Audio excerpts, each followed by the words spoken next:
Pilar.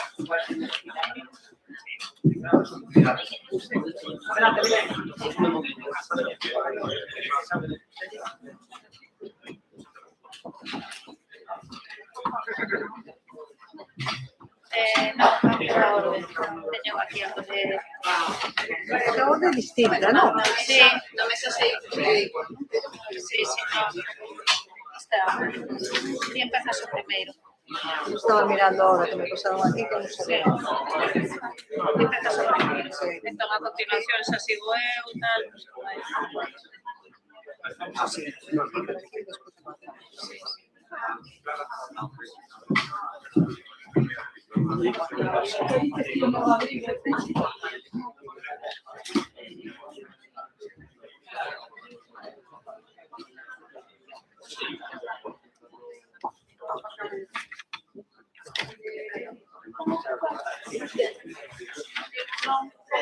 bueno, polo menos hoxe teño o mesmo micrófono que o resto. Como? Que hoxe polo menos teño o mesmo micrófono que o resto. Eu tiña unha chapiña baixa e non se escoitaba ben. E todavía, a mí comentaron despois que por YouTube a xente decía non se escoita, tal, non había presto. Sí, bueno, aquí tamén tivemos que habilitar este nombres. Normalmente tengo 3 para... Que querían facer outra vez unha foto das candidatas, debido ás candidatas dos catros. Poca foto, me parece.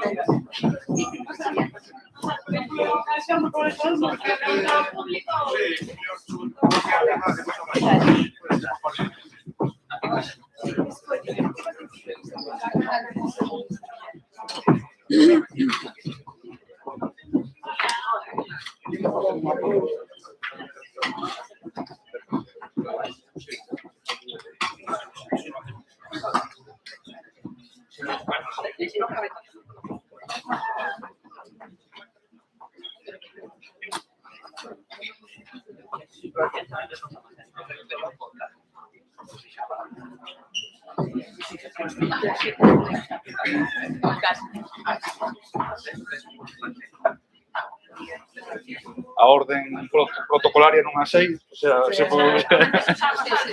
Aí está. Tamén, está ben.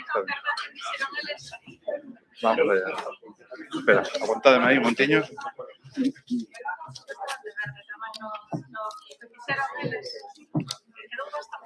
Son as siluetas, están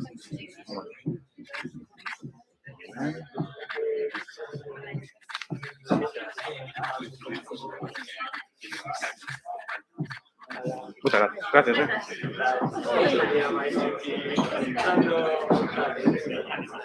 tú non dixeches que non viñas. Xa, pero onte quedamos con tantas ganas de máis que... Madre mía, que... Aí vemos os 3 de Lugo. Ah, sí, señor. Pero hoxe relax, non? Sí. En coches. Se así de máis cómoda que a León. Isto un pouco estirado. Moi cómoda aquelo. No, afortunadamente, algo é algo. Mira que ven con esta red. Las asociaciones llegando, por favor, sentad lo antes posible y vamos a ir comenzando dentro de nada.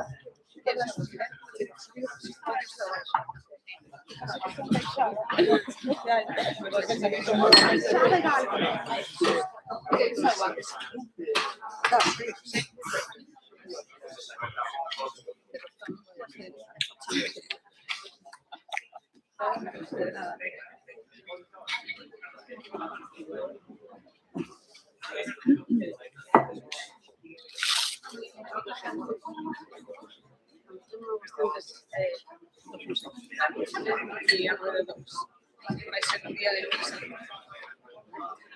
Dios mío.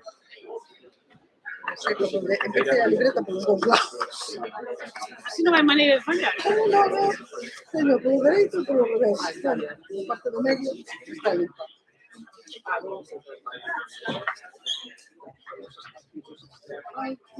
Onte aí...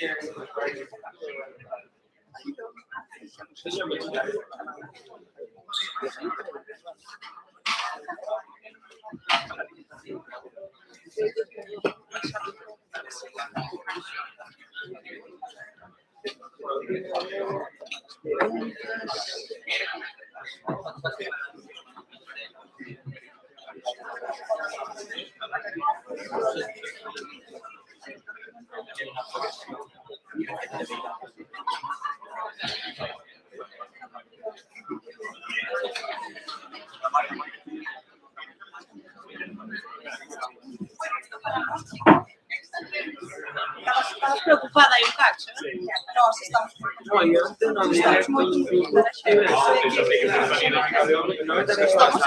Eu creo que os cartéis, o diseño dos cartéis, é moito que... María José Pilar. Simplemente, xa fixete de sorte de ver, pero non apagaste lembraba de pagar cando non intervales. Sí. Onte, sí, pero non foi culpa vosa, non foi culpa vosa. Pero hoxe sí, así que porfa. En YouTube había comentarios e que te va a chegar a casa de esa Monfilla e despois, como non era igual ao vosso, non se apagou de todas as veces, e cando eu falaba con ele, escoitaba só A xente que está aí por sentarse rápido que imos a comentar que onte, no debate de onte retrasamos un pouco e queremos ir hoxe así a ver.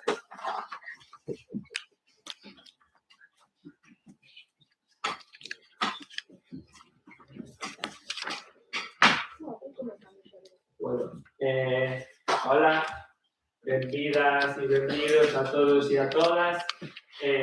Eu son Andrés, son actualmente, xa me queda pouco, presidente do Consello Estudantado, órgano, como xa saberedes, de representación do estudantado, e organizamos un pouco este debate pois para isto, ¿no? Para que as e os, bueno, o estudantado en xeral coñeza as candidatas, as súas vicerreitoras que van ter competencias en estudantes, que nos parecía pois moi importante, ao final, como sabedes, é a vicerreitora que máis se relaciona con noso. E, bueno, basicamente, este debate vai ser para que as coñezades e para que decidades un pouco de cara ao día 12 cal crees que é a mellor opción. Basicamente, facemos este debate tamén porque creemos que vai ser moi importante nestas eleccións o voto do estudantado e, ademais, un voto do estudantado informado e comprometido, que para eso facemos isto. Entón, eu creo que, bueno, en primer lugar, darvos as gracias a todos e a todas por vir, tamén as persoas que estades en YouTube, que onte houve bastante xente en Lugo, e darles gracias ás candidatas tamén por aceptarnos estes dous debates, 2 días seguidos aí dando o callo, que supoño que tamén é un esforzo. Darles gracias tamén á decana de Políticas por deixarnos o espazo e tamén comprometervos. Tamén a personal de Consellería por axudarnos a organizar isto. E temos aí a estudantado tamén de Ciencias da Comunicación, que tamén nos axudaron, e todas as persoas organizadoras, por suposto. E creo que non me deixo nada máis. Deixo aquí a mesa de moderación Iria e Dani, que o van facer estupendamente, e eu xa min tócame descansar.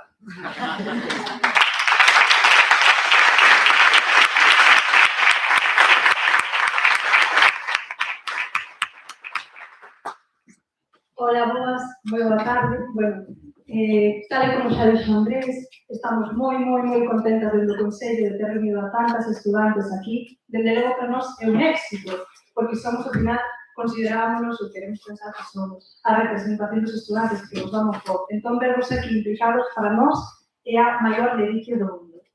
Bueno, como xa introduciu tamén Andrés, eu son Iria, son actualmente a vicepresidenta do Consello Estudantado. Estudo galego tamén, isto vos interesa. E, bueno, hoxe formo parte aquí da mesa de moderación deste debate e acompáñame Dani González, que é un ex-membro do Consello Estudantado. Ben, bueno, tamén quero expresar o meu agradecemento, o meu orgullo por formar parte desta mesa, porque o certo é que na política as mulleres escasean. Entón, que as mulleres vayamos tomando postos na política, sobre todo postos de importancia, é, bueno, é fundamental. Por iso mesmo tamén estamos moi contentas de que 4 candidatas, 4 mulleres afoutas e valentes decidisten dar un paso adiante e querer dirixir esta institución que nos acolle a todos que a máis se fede. Bueno, entón agora, antes de comenzar o debate, que xe que se seguen sendo cada vez con máis xente do espazo, moi contenta. Pois vou vos explicar un poquinho a estrutura, non, deste debate, como vai ser, os tempos, así a grosso modo, para que vos tamén podades, bueno, ter un pouco en conta como nos imos xestionar. As candidatas xa o teñen claro, tamén porque Lugo foron a, bueno, foi máis ou menos o mesmo, non vai cambiar moito a cousa para vos, para o público. Vale, vai haber unha primeira parte que vai durar en torno a 50-60 minutos, vale? Nesta parte vanse presentar as candidatas e despois disto pois, vai haber 2 bloques temáticos con preguntas. Despois vai haber 10 minutos de descanso, que vai ser en torno a 7, 10, 7 e cuarto. Logo vai chegar a segunda e última parte, que vai durar 70 minutos. En esta segunda parte, imos tratar os 2 últimos bloques temáticos con cada as súas preguntas. Logo, vai haber 15 minutos de preguntas do público e o peche vai ser 1 minuto de Lugo, para que as candidatas tengan unha última mensaxe, convidando a todos a votar. Vale, os bloques temáticos deste debate, que como xa asinalámos en Lugo, pois son diferentes, son participación estudantil e asociacionismo, lingua, cultura e deportes, calidade, vivenda e mobilidade e social. Eses son os 4 bloques. Vale, Sí, cambiaste iso, verdad? Sí, cambiando al final. Disculpad. Repítame,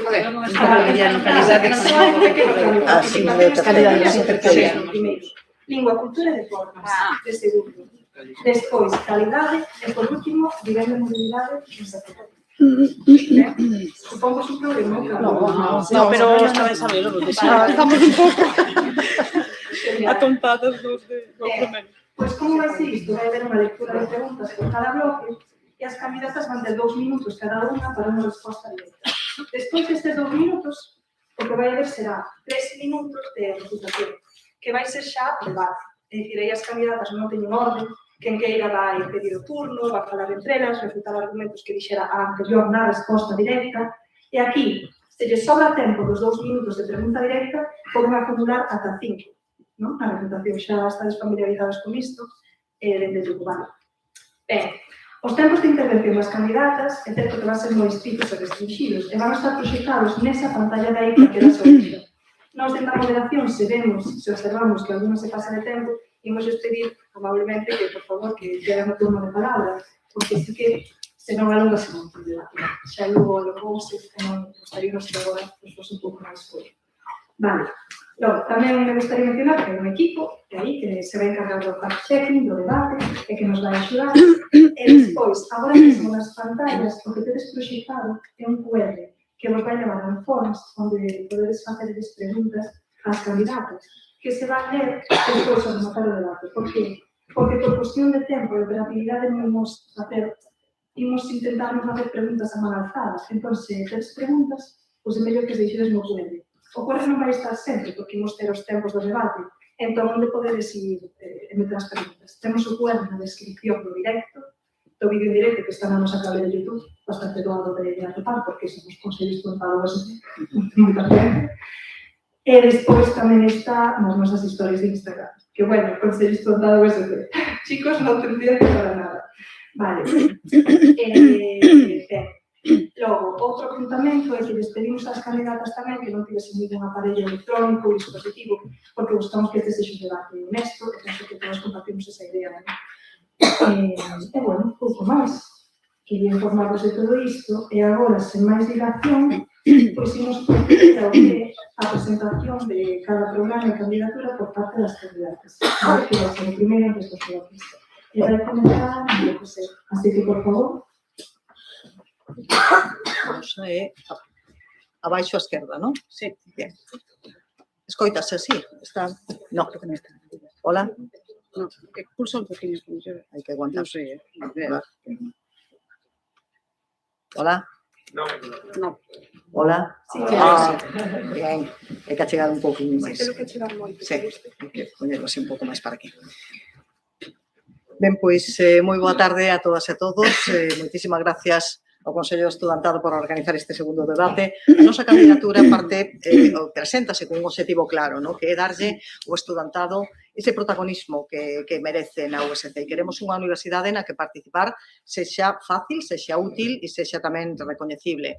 Entre as medidas que están recollidas no noso programa está o impulso dun plan plurianual de participación elaborado ca comunidade universitaria que está baseado nun diagnóstico real, que estea baseado no diagnóstico real, diálogo con o Consello de Estudantado, pero tamén cos centros e coas asociacións e con todos os colectivos que fan posible e que fan vivir a USC. Queremos un modelo estable e pensado para o longo prazo. Ao mesmo tempo, a nosa proposta inclúe o reforzo da autonomía do estudantado, con máis convocatorias de financiamento, máis apoio ás iniciativas culturais, iniciativas deportivas e tamén figuras de dinamización que dean vida aos centros e ás residencias do noso sistema universitario.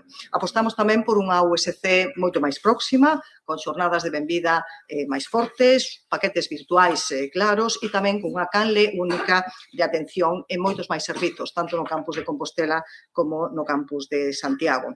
E queremos fortalecer a participación estudantil, que é un dos temas dun dos bloques de hoxe, actualizar o regulamento de asociacións, garantir espazos dignos e promover a relación con outras universidades e con outras institucións. E, finalmente, apostaremos tamén polo recoñecemento desa participación, a participación en cultura, a participación en deporte, en voluntariado, a representación. Todo isto formará parte do novo pasaporte cultural que queremos impulsar. En resumo, propoñemos, dende a nosa candidatura, unha USC máis participativa, máis viva e máis orgullosa do seu estudantado. E ese é o noso compromiso, o compromiso co que nos presentamos diante da comunidade universitaria. Muchas gracias, María José, xusto votante. Moitas gracias. Gracias por asustarte. Agora, por favor, Laura. No. Ahora sí. Ben, bueno. Boa tarde. Non vai. É que vai como a... Hola? Ahora sí. Ben, boa tarde. Sou Alba Nogueira, sou unha das 4 candidatas, sou profesora de Dereito Administrativo nesta universidade. Fun estudante e participei no movimento estudantil no meu tempo, representando a miña facultade tanto no claustro como no Consello de Goberno no 5º curso da carreira. E para min, o movimento estudantil, a participación do estudantado é un piar do que debemos facer na nosa candidatura. Acompáñame Mónica Alzate, directora do Departamento de Psicoloxía Social, profesora desa facultade que chegou de Colombia e se fixo galega e que, ademais, no seu tempo de estudiante montou a Casa Latina de acollida a inmigrantes desa orixe.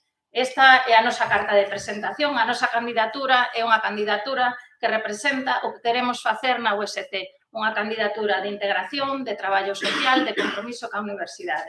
E no caso do estudantado, os 3 piares que pensamos nesta intervención inicial, despois iremos falando de cousas dos programas das que temos que falar, é dun compromiso ca calidade docente, porque estades aquí para formarvos, para formarnos ben, e pensamos que a universidade ten que facer cambios para que a vosa docencia sexa unha docencia de calidade e para adaptarnos aos tempos tan cambiantes que temos na sociedade.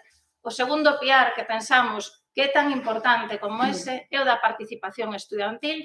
Propuxemos, falaremos máis adiante, de medidas de participación tanto no ámbito, digamos, da representación en xuntas de facultade como a participación de base democrática que debe ser unha escola de cidadanía a universidade. E o terceiro piar para nós, digamos, de participación do estudantado é a participación no ámbito do lecer. A idea de que a comunidade universidade é comunidade na medida en que se poden tecer lazos culturais, lazos de lecer cos compañeiros, e ese tamén é un ámbito onde os servizos que propoñemos ou que proponemos no programa va relacionado con ese piar. Moi ben, gracias, Laura. Agora, Rosa, por favor. Moi boa tarde a todas e a todos. Grazas ao Consello do Estudantado por organizar esta segunda quenda do debate. Grazas a todas e todos os que estades aquí, tamén a xente que nos segue en liña. Os que seguichedes o debate onte xa coñecedes, que, bueno, ao meu carón teño a Lorena Añón Loureiro, que na nosa candidatura sería responsable da Secretaría de Estudantado, Igualdade, Diversidade e Benestar. Estudar na USC ten que significar algo máis que asistir a clase, que superar exames. E o noso proxecto pensa nunha universidade que acompañe o noso estudantado durante toda a súa etapa universitaria máis aló. Falamos dunha universidade que aposta, por suposto, por unha docencia de calidade, actualizada e conectada con a realidade social e profesional, unha USC que revisa e mellora os seus títulos para facelos máis atractivos, máis aliñados tamén co futuro laboral e impulsando novas oportunidades, como as microcredenciais, a formación longa da vida ou itinerarios innovadores.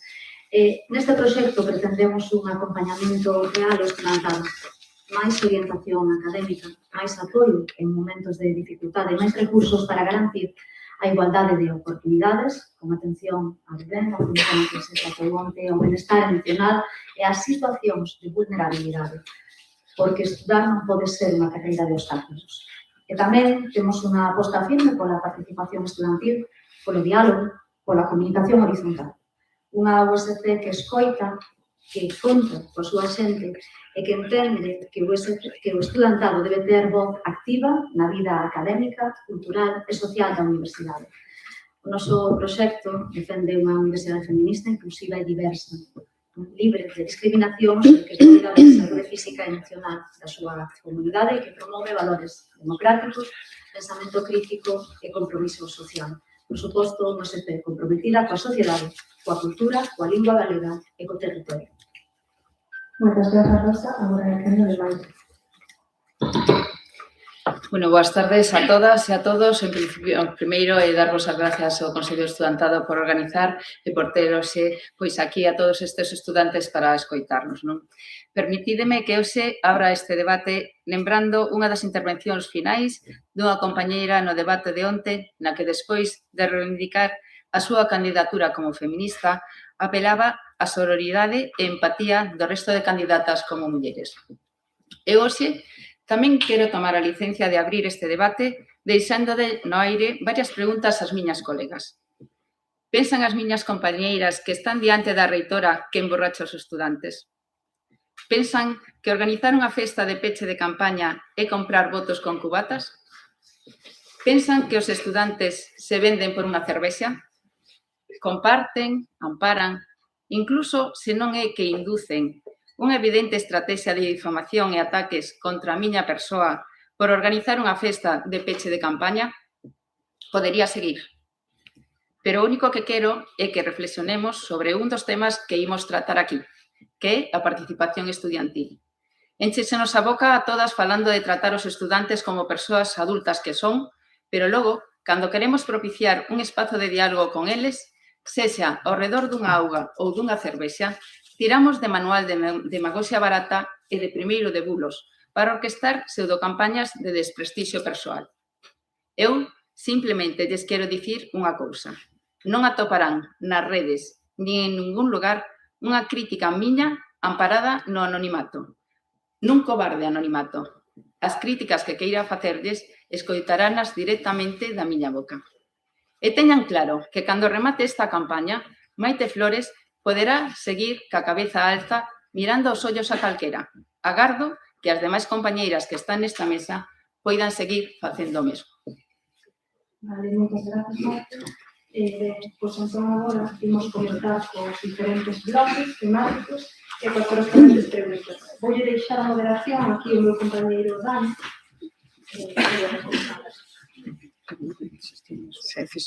Como comentou a miña compañeira Iria ao principio, imos comezar con un bloque moi relevante do que todas vos xa fixestes referencia ao longo do discurso do vosso programa, que é sobre participación estudiantil e asociacionismo. Vou vos ler as tres preguntas que temos para que podáis responder a todas elas. Primeiro, o Consello Estudantado é actualmente unha peza da enganaxe política da USC, mas é innegável que é un corpo especialmente cambiante, como a representación estudantil en xeral. Que papel lle daríades a este órgano no caso de acadardes a reitoría? E como sería a vosa relación cos seus membros? Ademais, que medidas propoñedes para fomentar a participación estudantil, en termos concretos, e como pensades regular toda a cuestión do funcionamento das asociacións de estudantes na Universidade de Santiago de Compostela?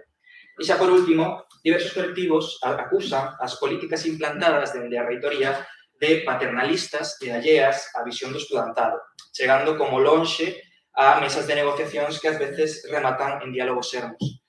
Considerades que a vosa actividade, no caso dunha hipotética victoria, será diferente a esta liña que se ven tendo? Somos 3 ou 4 preguntas. Son 3, con pequenos matices cada unha. Podrías repetir a cuarta, porque é especialmente larga. A última. Sí. O a terceira. Diversos colectivos acusan as políticas implantadas dende a reitoría de paternalistas e alleas á visión do estudantado, chegando, ás veces como lonxe, a mesas de negociación que rematan en diálogos sermos. Considerades que a vosa actividade, no caso dunha hipotética victoria, será diferente? Neste caso, comezaríamos por Alba Nogueira, seguindo a orde acostumada.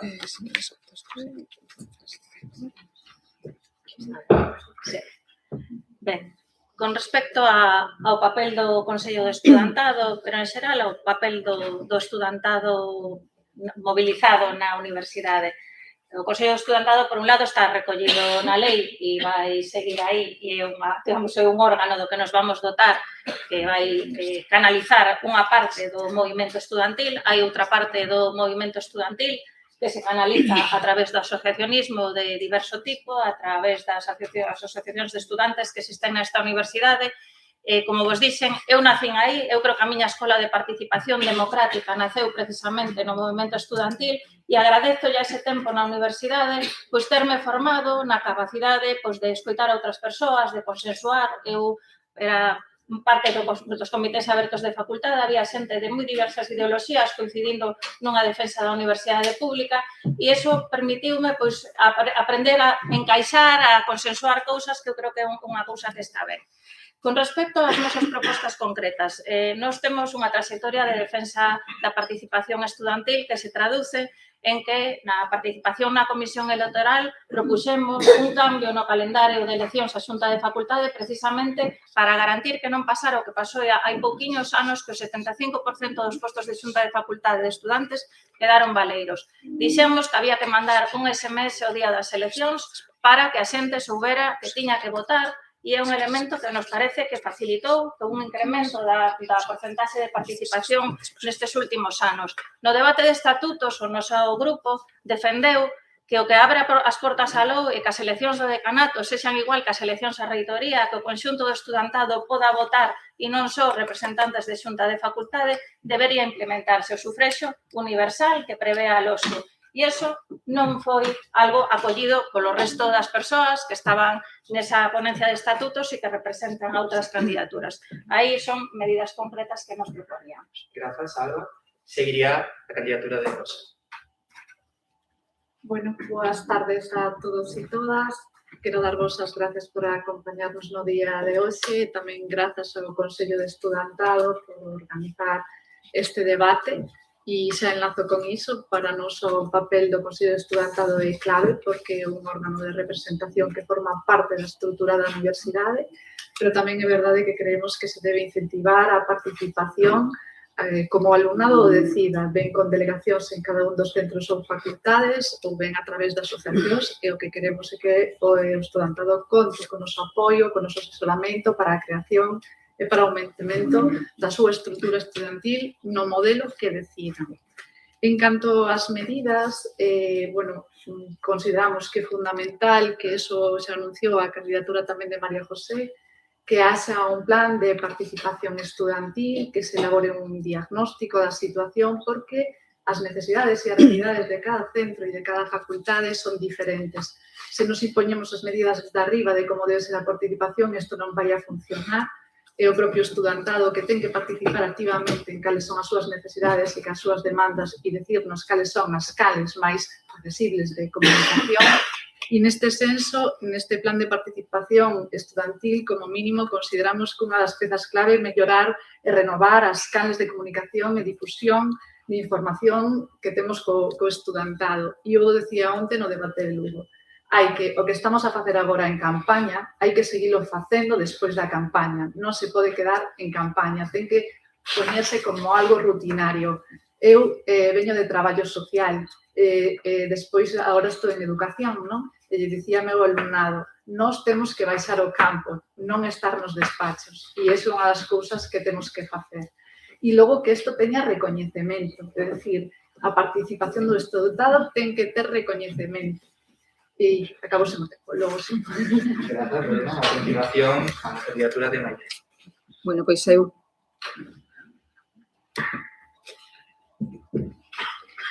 Gracias. No sorteo tocanos o micro que tiñamos que encender, apagar así e ir achegando. Vou presentar a Carmen López, que vai ser a vicerreitora de Estudantes Cultura, que na nosa candidatura ela va dar a resposta porque será quen se xa interlocutora directa con vos. Moitísimas grazas, Maite, moitísimas grazas a todos e todas por estar aquí. Eu coido, nisto coincidimos todos, en que efectivamente hai que mellorar as cales de comunicación, pero non basta con melloralas. Hai que facer que esa escoita sexa efectiva. De nada sirve pedirvos que vos faledes e logo que dicides non se ten en conta. Neste sentido, eu creo que o Consello de Estudantado pode ser un piar fundamental e que hai que mellorar esa colaboración para coñecer de primeira man as preocupacións do colectivo e desenvolver actividades das que logo falaremos, que respondan realmente aos vosos intereses, pero eu creo que o Consello do Estudantado non é a única fórmula de representación estudiantil que debemos potenciar. Por unha banda, temos os representantes do estudantado nas xuntas de centro e tamén queremos dar un novo pulo ás figuras dos delegados e delegadas, porque aqueles que fixechedes esta labor sabedes que é unha labor moi ingrata e que nestes momentos non ten ningún tipo de contrapartida académica. Entón, creemos que estas tres figuras poden convivir perfectamente sempre cando se deslinden as competencias de cada un e se regulen debidamente. Tamén neste sentido, creemos que en calquera destas figuras realmente se queremos que esa representación sexa efectiva, hai que mellorala. Primeiro, hai que mellorar a formación. Cada un de vos, antes de presentarse un destes cargos, ten que saber o que implica estar aí.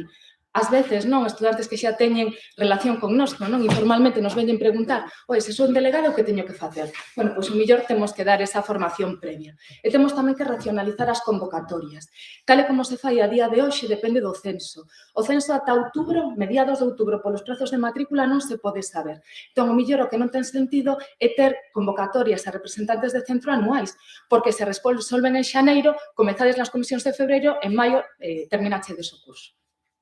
Gracias. Gracias, Carmen. A continuación, María José.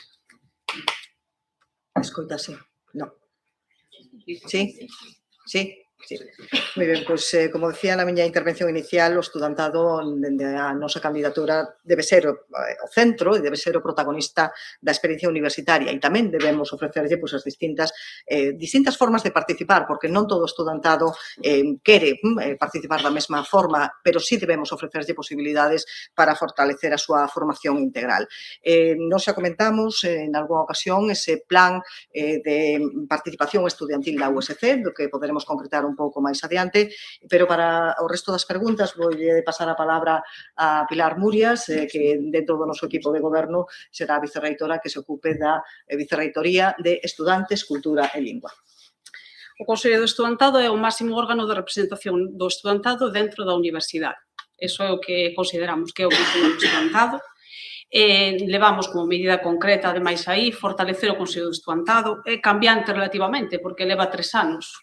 3 anos é algo. O que hai que facer é fortalecelo todavía e enganchalo ben coa representación dos centros. Non vemos un modelo de bloques de oposición entre a representación dos centros e o Consello do Estudantado. Ao contrario, o Consello do Estudantado sale dos centros e ten que ter unha base sólida dentro dos centros.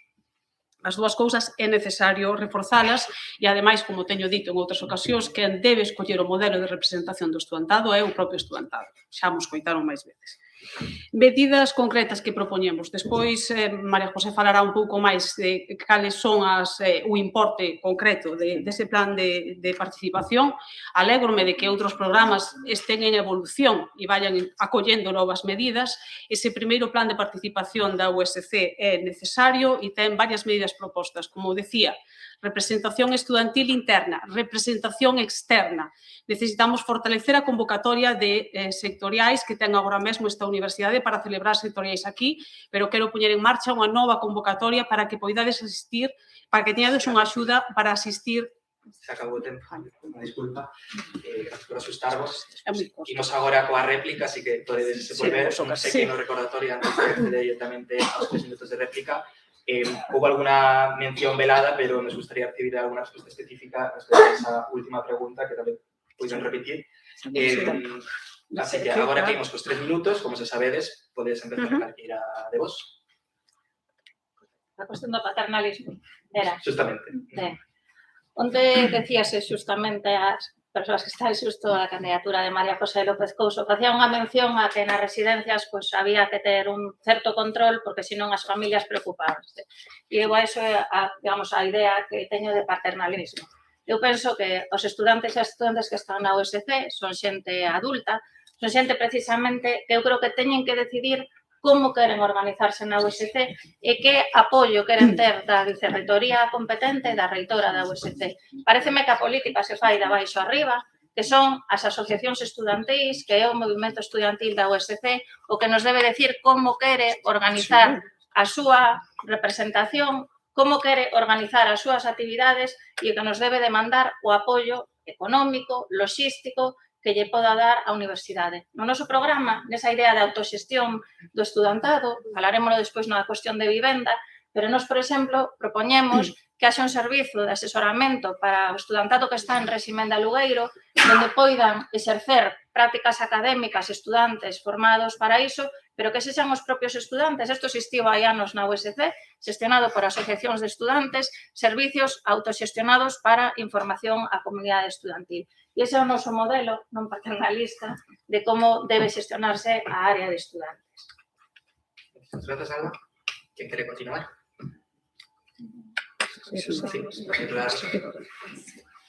Bueno, creo que é importante, non? As persoas que están nas residencias e nos colexios deben ter voz porque son as que mellor coñecen as circunstancias, non? Que suceden no día a día nas súas vidas, pero tamén é verdade que temos a responsabilidade e o compromiso de garantir que os espacios sexan seguros e libres de violencia. Non podemos impoñer, temos que negociar, falar, consensuar para chegar un modelo que garanta eses espacios libres de violencia, pero a vez que o alumnado sinta o que eu tiña aquí para decirvos. Sentir que se cumpre co voso dereito a voz, sentir que as vosas achegas contan, que as vosas palabras se teñen en conta e que a participación vosa é recoñecida.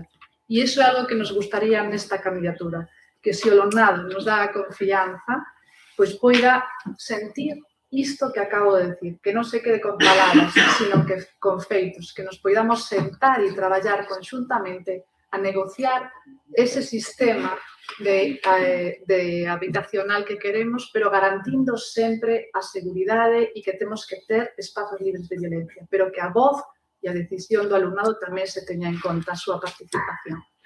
Moitas grazas, Lorena. María Calada. Gracias. Pois, por suposto que nós pensamos que o estudante, o que está aí sentado, sodes un adulto, sempre vos tratei como adultos, sempre quixemos tratarvos como adultos porque realmente é o que sodes. Precisamente a miña crítica inicial iba a ese tentar de outras candidaturas de tratarvos como algo moi diferente. Eu diría máis, non tedes que ter só voz, tedes que ter voto.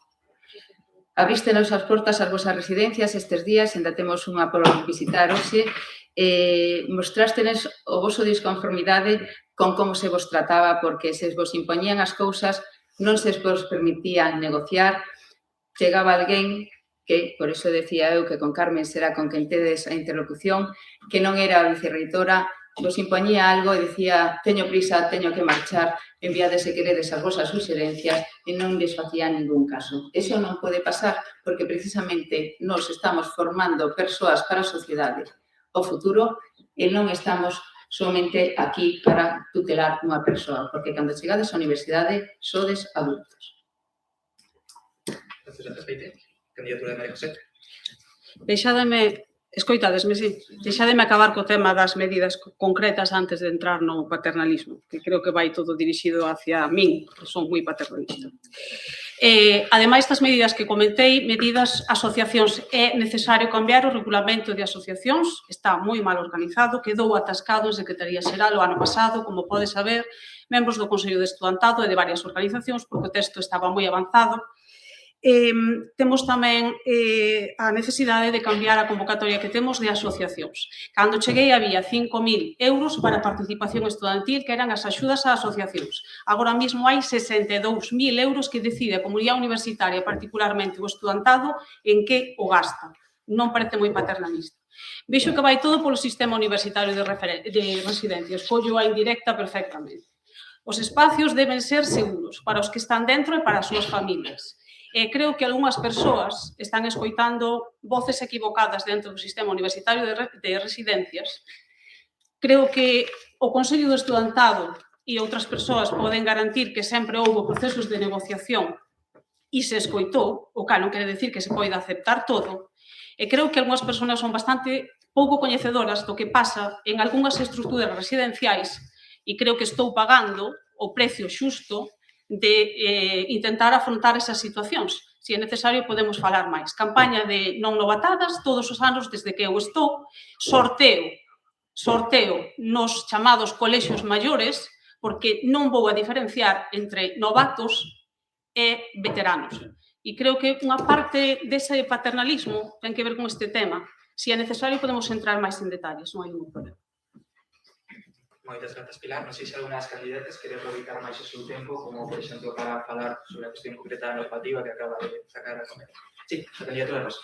Sí, eu quería decir que vou seguir, non sei, se me escoita?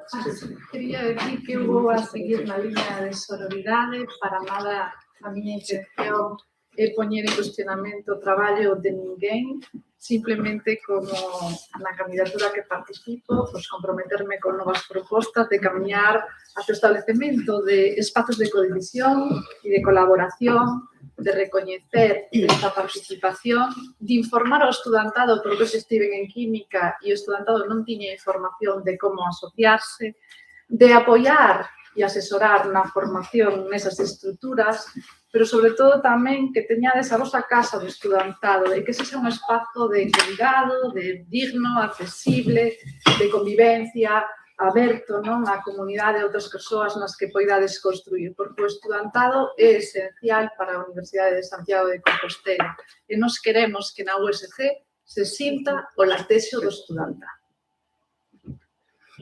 Moitas grazas, Lorena. Sí, a candidatura de Maite. Bueno, en relación con cousas que foron saindo, eu creo que ás veces hai un problema e que confundimos igualdade con equidade. O feito de intentar homoxeneizar a todos poñendo as mesmas medidas en todos os niveis, e non somente a nivel de estudantado, pásanos tamén a nivel de centro.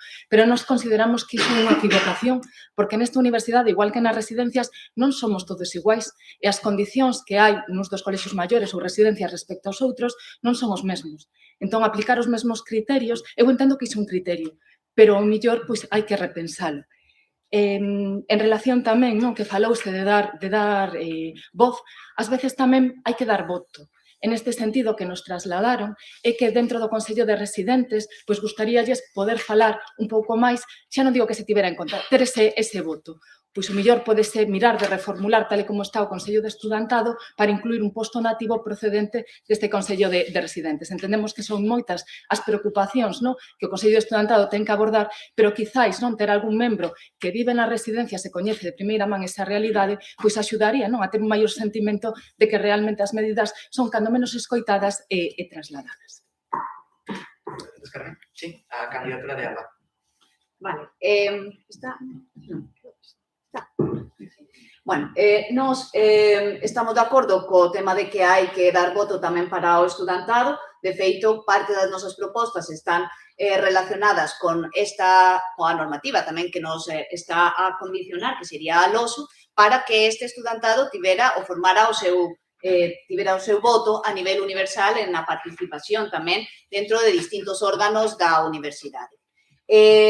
Quero cambiar un pouco de tema con respecto a isto e quero poñer por riba que esta é unha das candidaturas que ten un compromiso social pois importante. Ese compromiso social que busca o impacto social está reflectido nunha das medidas que é promover tanto o asociacionismo ao interior da universidade, pero un asociacionismo con impacto dentro da cidade, é dicir, dentro dos centros cívicos onde se desenvolve a nosa contorno. Moitas grazas, Mónica. Sí, escoitadesme. De hecho, un tema que queda pendente e paso o que creo que é realmente relevante. Esta vicerreitora, porque agora mesmo exerce como vicerreitora, efectivamente, reúnese sempre co Consello de Residentes de todas as residencias. E hai xente aquí dos consellos, e espero que poidan decir que non, e que quen se reúne con eles é o xerente, que foi un caso particular este ano para tratar unha cuestión na Monte da Condesa que tiña que ver con servizos. facede fact-check, facede o que queirades, as cousas son así, o Consello do Estudantado tamén está informado porque está en comunicación tanto comigo como con residentes. 75.000 euros é o que apostamos por ese plan de participación o ano. Supón un incremento das axudas que temos agora con esa nova línea para apoiar a asistencia a sectoriais de fora. Asumimos un compromiso plurianual, 75.000 euros ao ano para a participación do estudantado, repito, nos ámbitos de representación exterior, representación interna, organizacións, deporte e cultura, e ese plan elaborado de maneira participativa porque si somos conscientes de que hai que escoitar e saber se hai algunha traba, porque si as hai, para a participación do estudantado. Perdón. Sinto ter que cortarte de novo. Nada, pasa nada. Alguna candidata quería aproveitar máis o seu tempo? Sí, a candidatura dela. Nos pensamos que unha premisa para a cuestión participativa é ter espazos de encontro que abran nos horarios en que esa actividade moitas veces se pode facer para compatibilizar ca docencia. E o feito é que a universidade neste momento non dispón apenas de ningún espazo de encontro que abra fora dos horarios lectivos, que se manteña incluso nas residencias. Hai escasos espazos para os propios residentes para poder facer encontros de todo tipo, culturais, participativos, etc. E iso nos pensamos que é unha urxencia que ten a universidade. De feito, a nosa proposta da Casa do Estudantado en cada un dos campus viría tamén relacionada con esta cuestión. Sí, a candidatura de Maite. Sí. En relación co tema do asociacionismo, que antes tampouco non comentamos moito, engadir que, aínda que o ideal é intentar simplificar os trámites, a realidade é que as asociacións teñen que estar inscritas oficialmente nun rexistro que non depende da universidade, senón que depende da Xunta de Galicia. Entón, o que sí podemos facer dende a Vicerreitoría é apoiar ese procedimento no que se vos piden uns estatutos, excepto que hai un borrador que se soe ofrecer, pero sí que podemos acompañar para que efectivamente non as asociacións estean cubertas, non? Segundo manda a normativa. E tamén engadir que o mellor hai que ampliar as asociacións a día de hoxe solamente de estudantes e por iso quedan no limbo algunhas como as de Asociación de Investigadoras de Compostela. En breve, algúns de vos seredes investigadores e queredes ter ese marco. Perfecto, pois, como a Rosa non quere ocupar máis tempo, pasamos ao seguinte bloque da man da miña compañeira Iria. Moitas grazas, Fernando. Ben, pois agora, o seguinte bloque é, polo tanto, lingua, cultura e deportes. Se queredes que repita unha pregunta, decídenos, pero vou tentar ir a modo para que apuntedes. Vale, primeira pregunta. Que opinades da política cultural implantada pola USC até hoxe? E no caso de facer alguna modificación, cal sería? Ides coordinaros cos diferentes institucións para reforzar esta situación? Pedimos, por favor, propostas concretas. Coordinar que situación? Bueno, a modificación cultural, queres alguna proposta nese sentido. Non estou moi Sí. Non sei se forma parte da mesma. Vale. Ben, é toda unha, non? Iso é unha mesma pregunta. Rara pregunta. Pero entendeste? Iso é unha pregunta, todo era. Son dúas. Son dúas. Isto é todo a mesma. É a mesma. É unha pregunta. Unha mesma. Si, despois outros derivados, pero eu aviso, pregunta pregunta. Vale. Primeira pregunta. Vale, segunda pregunta. O pabillón está nas condicións que impiden o seu uso durante boa parte do ano. Sabendo que un dos vértices da actividade deportiva na universidade, que plans tedes para isto? E a terceira pregunta. Que medidas propoñedes para galeguizar o ensino e o estudantado na USC? Galeguizar o estudantado. Galeguizar.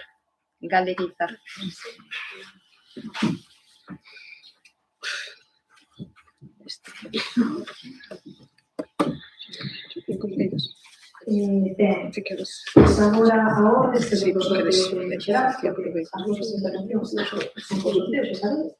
Pois o primeiro turno sería para os...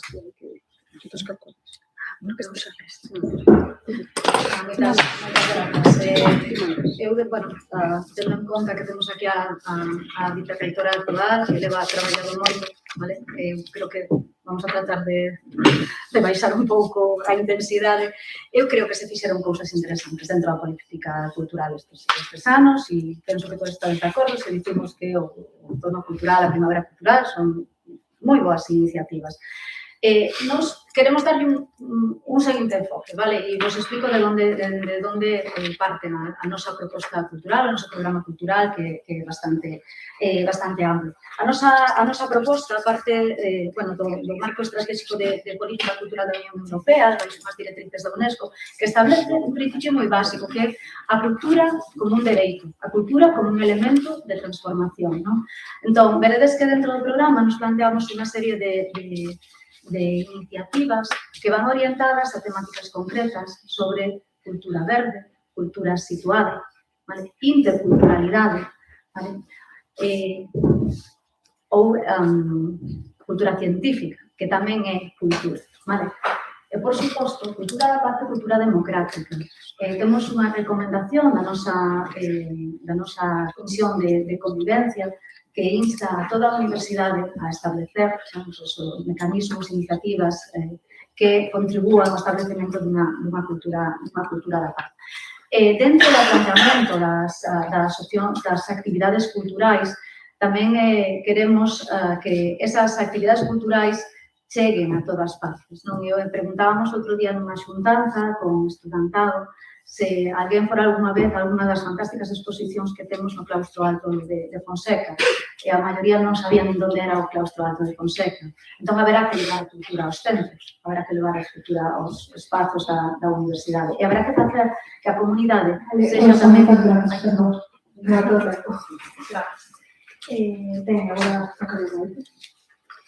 Bueno, pois eu vou empezar tamén para relaxar un pouco precisamente pola parte de deportes, porque sabedes que sou unha deportista nata e penso que todos os equipos intentan traballar arreo e todo o que se pode para mellorar as instalacións. Gústame escoitar que vai haber 75.000 euros para os próximos anos. Nós non podemos dar unha cifra, non coñecemos exactamente cales son as situacións. Non teño dúbida que o que se fixo polo deporte e o que se prestou polo deporte foi todo o que se puido, que levou toda esta parte, sen dúbida, que temos aquí sentado, fixo co maior empeño, sen dúbida, non teño nin a máis mínimo sombra sobre iso. É certo que trasladaba iso outro día, que o pabellón impide moitas veces o uso cando temos estes tempos de inclemencia e condensa e demais.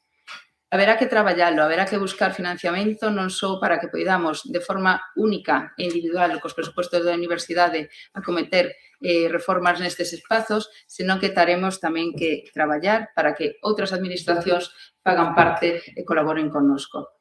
Tamén vos invito a ver que somente cos orzamentos da universidade ás veces é complexo ver cara onde definimos, hai que ir facendo pouco a pouco, o que falta quizáis é planificación ou trasladar esa información non a toda a comunidade para saber como se vai facer, claro. Vale, moitas gracias, Marco. Agora tocaría María José. Empeza Pilar, creo que empeza Pilar por la parte de cultura, que foi a primeira pregunta, sí. Bueno, pois, escoitadesme, sí. Outra cousa cambiante que non leva tanto tempo desta forma. Cando cheguei á Vicerreitoría de Cultura hai 4 anos, atopeime con unha oferta cultural, cunha estrategia cultural que eu considerei que non tiña en conta o estudantado. Eu aposto e seguirei apostando por unha cultura do século XXI, fundamentalmente porque o 80% da comunidade universitaria que son os estudantes naceron no século XXI, e tamén porque creo que temos moito capital humano para facer cultura do século XXI. Estamos facendo exposicións de arte contemporáneo, por exemplo, tirando da xente da casa. Temos, ademais, moitísimo talento en comunicación audiovisual, en xestión cultural, no grado de Historia da Arte, Departamento de Didáctica das Artes Plásticas, puntos suspensivos. Estamos traballando nun programa de faíscas que integra moito dese talento e estamos traballando moito precisamente tamén con outro tipo de institucións culturales, como pode ser o Centro Dramático Galego. Moitos estudantado está indo ao teatro, máis de 1.500, 2.000 estudantes pasaron nestes 4 anos polo Salón Teatro do Centro Dramático Galego. Sí, creo que hai que apostar por ter máis relacións. Eu teño aí pendente a Real Filarmonía e o Centro Galego de Arte Contemporáneo, como dúas institucións culturais da cidade que me gustaría integrar máis na programación da USC, pero hai un compromiso claro, como non pode ser de outra forma, por seguir apostando por eses paquetes culturales, programando antes chegabades aquí hai 4 anos, chegabades e non sabíades que había de cultura nos próximos 4 anos, non había concertos na igrexa da universidade, non había Mondra, Grande Amore, Ulex ou Fillas de Casandra.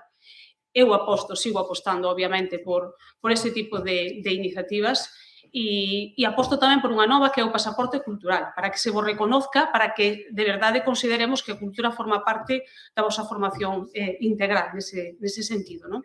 Así que vou a seguir apostando por esa liña e reforzando, por suposto, con outros acordos.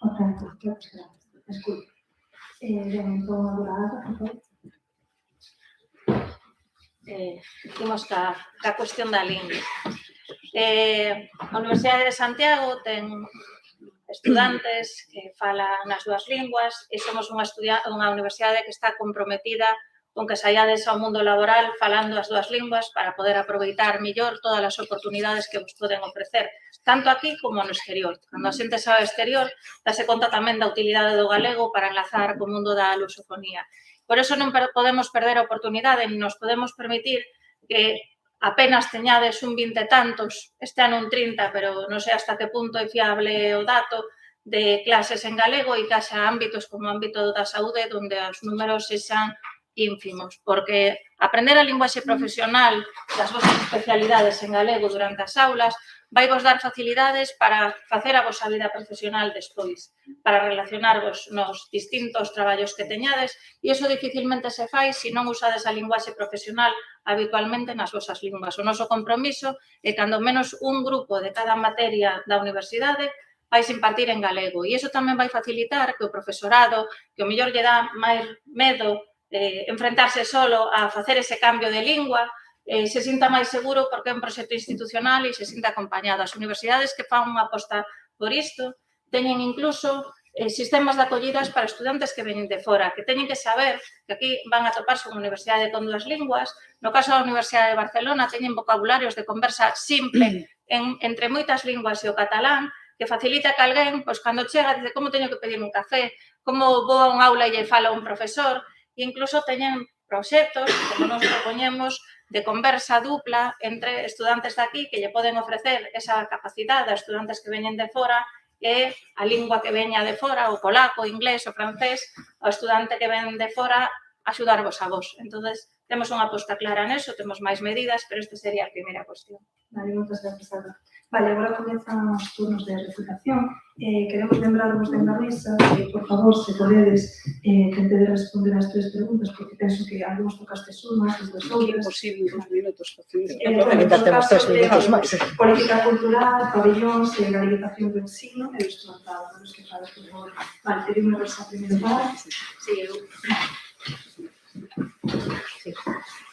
boa parte de lingua, vale, non sei, dentro de, bueno, sabes que dentro do CIBO temos unha Vicerrectoría de Cultura, Lingua e Patrimonio.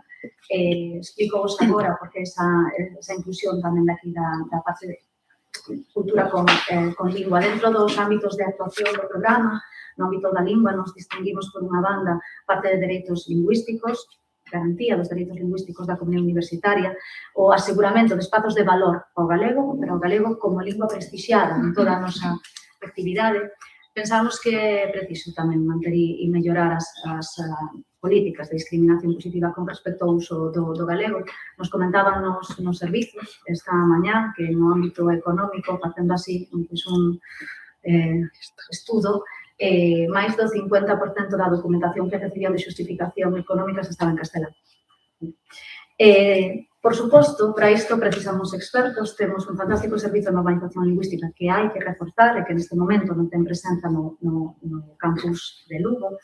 Aquí apostamos por iniciativas que teñen, por exemplo, en universidades tamén de Cataluña, que son os programas de acompañamento para calquera persona estranxeira ou para calquera persoa da nosa comunidade universitaria que non se sinta segura falando galego. Mesmo para os que somos galegofalantes, refrescar, recordar.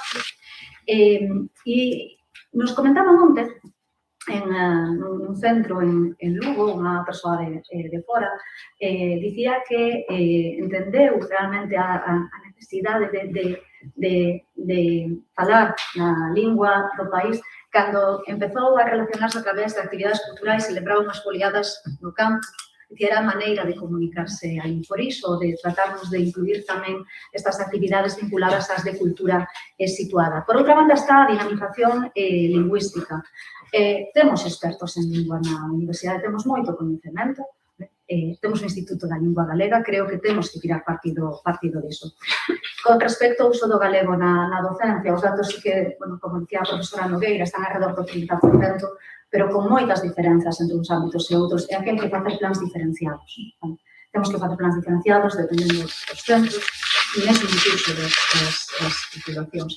Finalmente, no ámbito da dinamización, o Consello da Cultura Galego, o pasado mes de febreiro, publicou un informe de medidas de dinamización do galego onde hai medidas específicas para as universidades. É curioso porque, sitúa un dos programas que houve aquí fai uns anos, o Ensinas máis do que crees, que vos animo a que vexades algúns vídeos na canal de YouTube do servizo, que son realmente interesantes e que les apuntan como mecanismos de dinamización. Vale, moitas grazas. Me quedo Maite. Me quedo con Maite. Bueno, dicía antes Maite, que en relación co deporte, que se traballou moi ben nestes anos, eu creo que a nivel de política cultural, o certo é que tamén eu presidía a Comisión de Actividades Culturais do meu centro e creo que moitas das iniciativas que se puxeron en marcha foron moi boas, pero iso non significa que non se poidan seguir millorando, como tamén se comentou. Neste sentido, ademais de ampliar as colaboracións con outras institucións, creo que a participación do estudantado na planificación ten que ser clave, pero ao punto non só de planificalas, senón de encargarse de leválas a cabo.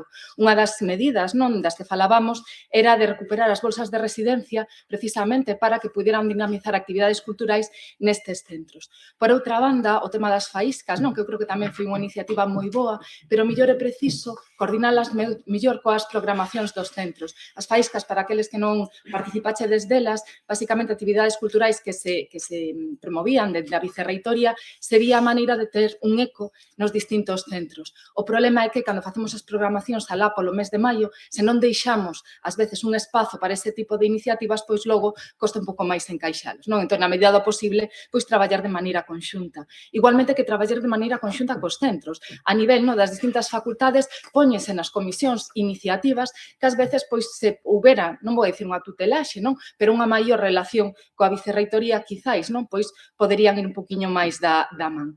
E tamén, en relación coa participación do estudantado nestas actividades, podemos potenciar a figura do voluntariado, precisamente para ter non só ese recoñecemento en xeral, senón de unha maneira práctica a efectos de créditos. É dicir, que o feito de participar sexa na montaxe, sexa na difusión, teña na parte didáctica, que é o que a día de hoxe se está a traballar máis, que teña unha repercusión. E tamén en relación con estas actividades culturais, nós creemos que é unha maneira de potenciar a cultura galega. É dicir, a través delas pódese difundir a cultura, pero tamén todas as achegas que a nosa universidade fixo para este país, porque é unha das maneiras que creemos que temos para reforzar o sentimento de identidade, como nos imos sentir orgullosos de pertencer a esta universidade, pois sabendo que temos 525 anos de vida e que aportamos moito ao longo desta historia. En este sentido, creemos que é importante galeguizar o ensino, pero ten que sair das aulas. É dicir, non solamente podemos limitar o galego a se emprega ou non, e se adoptan medidas que son moi loables, como se intentou de que tiveran un recoñecemento de horas docentes equivalentes, pero se logo iso non se pode materializar, o docente que o quixo impartir séntese desmotivado a seguilo implicando. En este sentido, non solamente ten que estar na docencia, ten que estar tamén noutro tipo de actividades. Por que non se van facer dobraxes ao galego de actos que podan ser importantes para a comunidade? Digo, actos que se fagan noutras linguas. Bueno, pois hai que ampliar o uso do galego non só en ensino, senón a todo o que é a vida universitaria. Moitas gracias. Quen quere que unha das que vos queda, María José? Sí. Bueno, para complementar este tema do que é a cultura e o deporte, a nosa proposta é descentralizar esa cultura e o deporte, non só descentralizalo dos campus universitarios norte e sur, sino tamén o dentro da cidade para que teña unha maior relación coa contorna na que nos atopamos. Entón, que esa xestión da actividade cultural estea tamén reflectida dentro da potenciación do estudantado e o asociacionismo do estudantado e das prácticas e habilidades do estudantado. Neste caso, temos coñecemento a través das reunións que tivemos con estudantado, das residencias universitarias tamén, de xente que practica algún tipo que utiliza algún tipo de instrumento, pero os espazos nesas residencias universitarias non están adecuados, non están acondicionados para a práctica e a mantenza desa utilización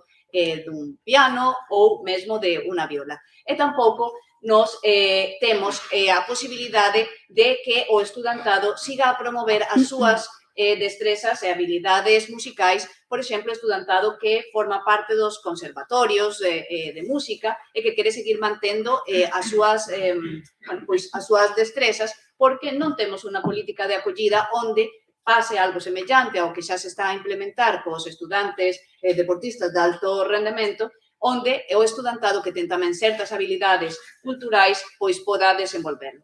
En canto aos espazos culturais e deportivos, unha cousa que xa que tendes escoitado da nosa parte é que temos que facer acordos coa cidade, cos espazos onde se desenvolven tamén estas actividades, tanto na cidade, no Concello de Santiago, como o que nos pode estar a ofertar a Xunta.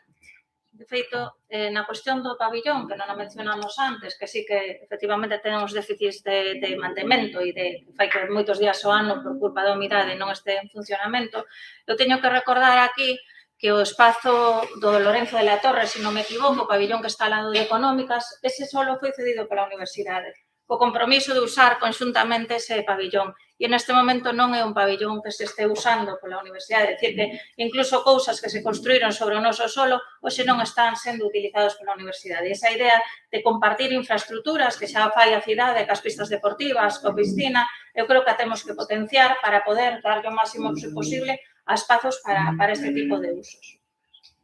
Moi ben, moitas grazas. Entendo que a candidatura de José Pilar... Temos dúas cuestións. Moi breve, pero unha satisfacción escoitar como explican o que é o programa Faíscas Culturais que puxemos en marcha hai 3 anos. Non se pode incorporar a programación docente na maior parte dos casos, porque todas as iniciativas que temos, por exemplo, co Centro Dramático Galego, dependen da produción do Centro Dramático e pechase en novembro o que facemos en primavera ou pechamos en primavera o que facemos moi a finales de primavera o que facemos no ano seguinte. E hai voluntariado cultural e xa está recoñecido, por suposto, participar en moitas das exposicións e moitas nas propias. Con respecto á lingua, levamos medidas en 3 sentidos. Primeiro, reforzar a estrutura que dá soporte á normalización lingüística. É verdade que hai que reforzar o sistema, o Servicio de Normalización Lingüística en Lugo, estamos aí de acordo con outra candidatura. Hai que buscar un sistema, temos unha dos millores dicionarios de termos lingüísticos que é o Buscatermos, que está utilizando moita da comunidade autónoma galega e hai que buscar financiamento para darle un soporte informático que permita o seu uso maior. A promoción do galego, esa posibilidade de que quen vos dé clase en galego teña, digamos, unha certa recompensa, eu creo que é positiva, pero hai que flexibilizala porque non permite en facultades como a miña, onde a veces damos 20 horas en distintos cursos, non nos permitía recoñecelas, hai que potenciar recoñecer eso para que o profesorado teña un incentivo a maiores e hai que facer seguimento na enquisa e avaliación, hai que preguntar se efectivamente esas clases se están dando en galego, porque o profesorado que dá clase en galego está aumentando horas, non sei se me explico, se están descontando horas, hai que facer seguimento deso. E tamén queremos moito na inversión cultural. Nos eu levo facendo estes últimos 4 anos política efectivamente de mostrar país e esos son os grupos que estamos traendo, estamos colaborando con moita xente que de feito forma parte da nosa comunidade universitaria.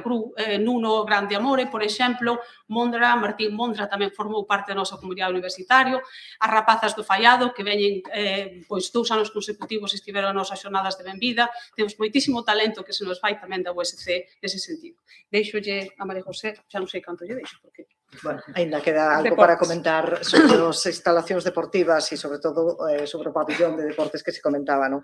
E somos perfectamente conscientes da existencia de problemas serios e de deficiencias serias nas instalacións, non? Unhas instalacións que, ademais, dan soporte e que acollen, pois, nestes momentos a máis de 8.000 persoas da comunidade universitaria e de fora da comunidade universitaria. Nos 3 últimos cursos hubo un incremento de máis do 35, ao redor do 36% no número de usuarios, non?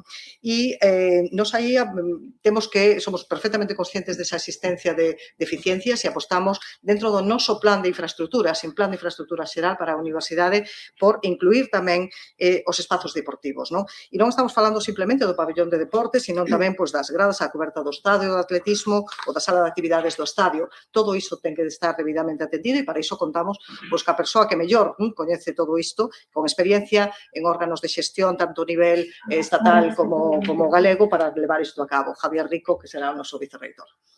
Gracias. Bueno, non sei se queredes acabar. Pois sí, porque... A ver se parece.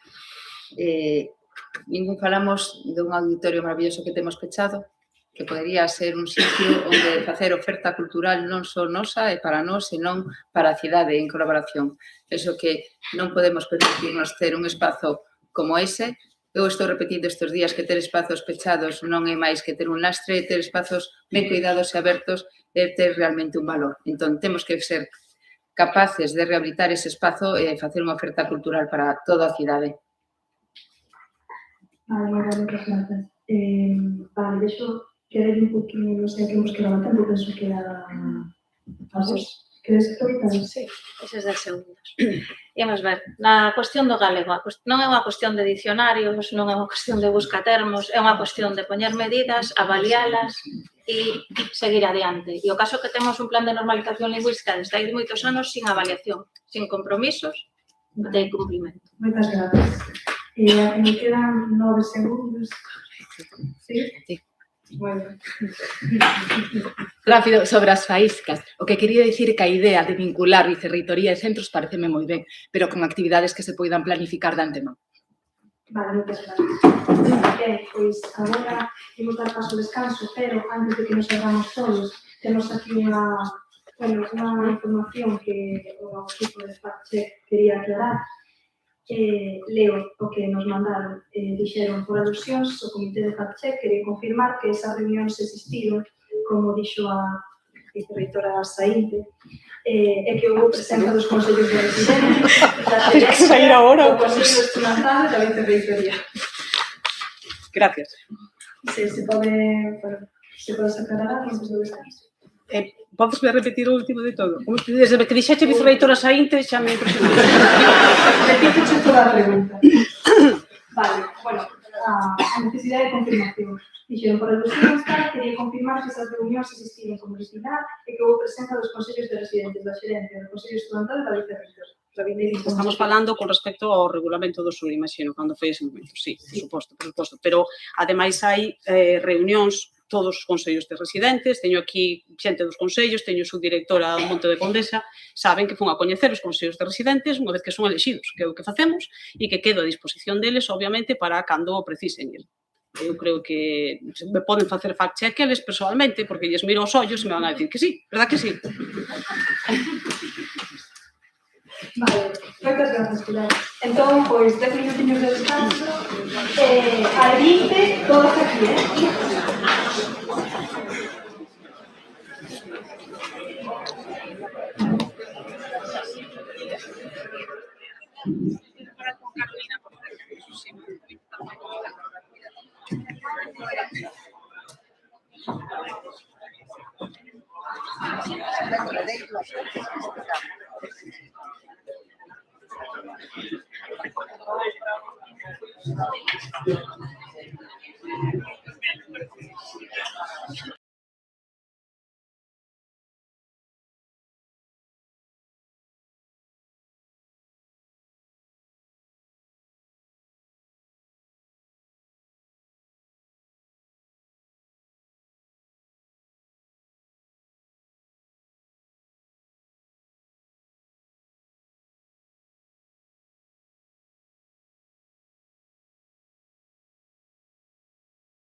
Sí, que es una que saco con la...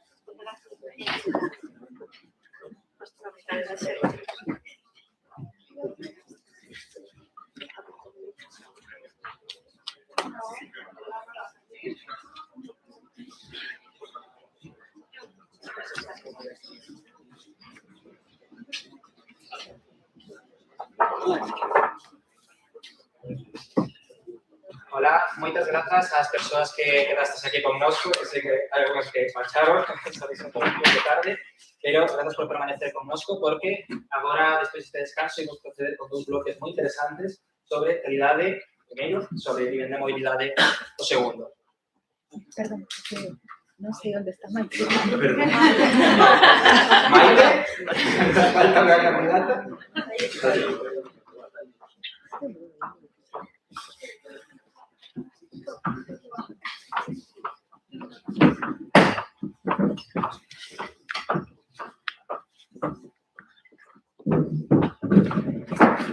Nada, como os comentaba, moitas grazas ás persoas que estáis aquí, que decides quedar connosco despois de descanso. Agora imos comezar co un bloque un poquinho denso sobre calidade da docencia, pero esperamos que sexa igualmente interesante. Imos falar sobre enquisas docentes, imos falar sobre impartición das aulas, etc., que nos interesa a todo o estudantado. Procedería a las preguntas, solamente por comentarlo. Comenzaría este bloque Maite, y continuaríamos, o aquel bloque de Maite, y continuaríamos en orden. Ben, as preguntas que imos facer. Primeiro, credes que é necesario modificar as enquisas de calidade da docencia recibida? Non pensades que se deberían facer tras a tempada de exames?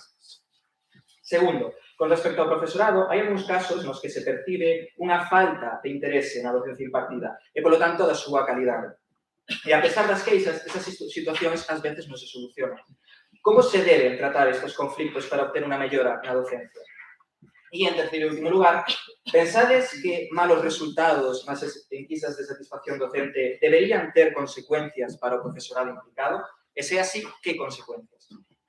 Queredes que repita alguna? Genial, pois, como comentaba, o mesmo de sempre, tenéis 2 minutos e logo 3 de réplica. Imos comezar con 2 minutos pola candidatura de Maite. Bueno, disculpa, estaba intentando buscar o con que secar as mans no baño. Respecto a primeira das túas preguntas sobre as enquisas de calidade, dende o inicio debo dicindo que estas enquisas de calidade que temos agora mesmo non funcionan. Non funcionan por varios motivos, porque as preguntas penso que non aportan realmente información a nós como profesorado, a vos non vos resultan atractivas porque vedes que cando facemos esas preguntas non responden ás vosas necesidades. Temos que reformular, estudar e ver como facer esas enquisas. Eu aos meus estudantes sempre lles paso despois unha enquisa na que realmente pregunto cousas que me aportan a min para mellorar para o ano próximo, porque si é certo que non imos mellorar para ese mesmo ano, podemos mellorar para o futuro e para edicións posteriores de estudantes, non?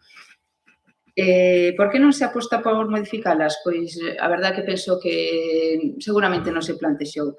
Sen dúbida, temos que facer que nas enquisas os resultados das enquisas estén ligados de alguma forma ao rendemento do profesorado. Decides que hai falta de interés do profesorado. Nalgúna das múltiples conversas que tiven con estudantado de diferentes facultades, trasladádavos, nos decíades que nos trasladábamos desilusión Eso fíxome reflexionar moito, moito, porque se nos trasladamos desilusión como profesores, entón é que estamos facendo algo mal. E decíades tamén que, cando tiñades problemas co profesorado, non se vos atendía e sempre se protexía o profesorado. Eu quero pensar que estades a falar de casos aillados ou de poucos casos en que o profesorado non se involucra directamente na docencia, porque sí que confío totalmente en que os nosos compañeiros teñen moita capacidade e teñen moita ilusión por transmitir de alguna forma esa formación, porque sabemos que somos os protagonistas de formar talento que sodes vos. Muchísimas gracias, Maite. Continuaríamos coa candidatura de María José. Sí, pois, moi ben, creo que escóitase, sí. Creo que as tres preguntas están claramente relacionadas, ¿no?, con un proceso que temos que levar a cabo, que é a implantación do modelo do Kentia, ¿no?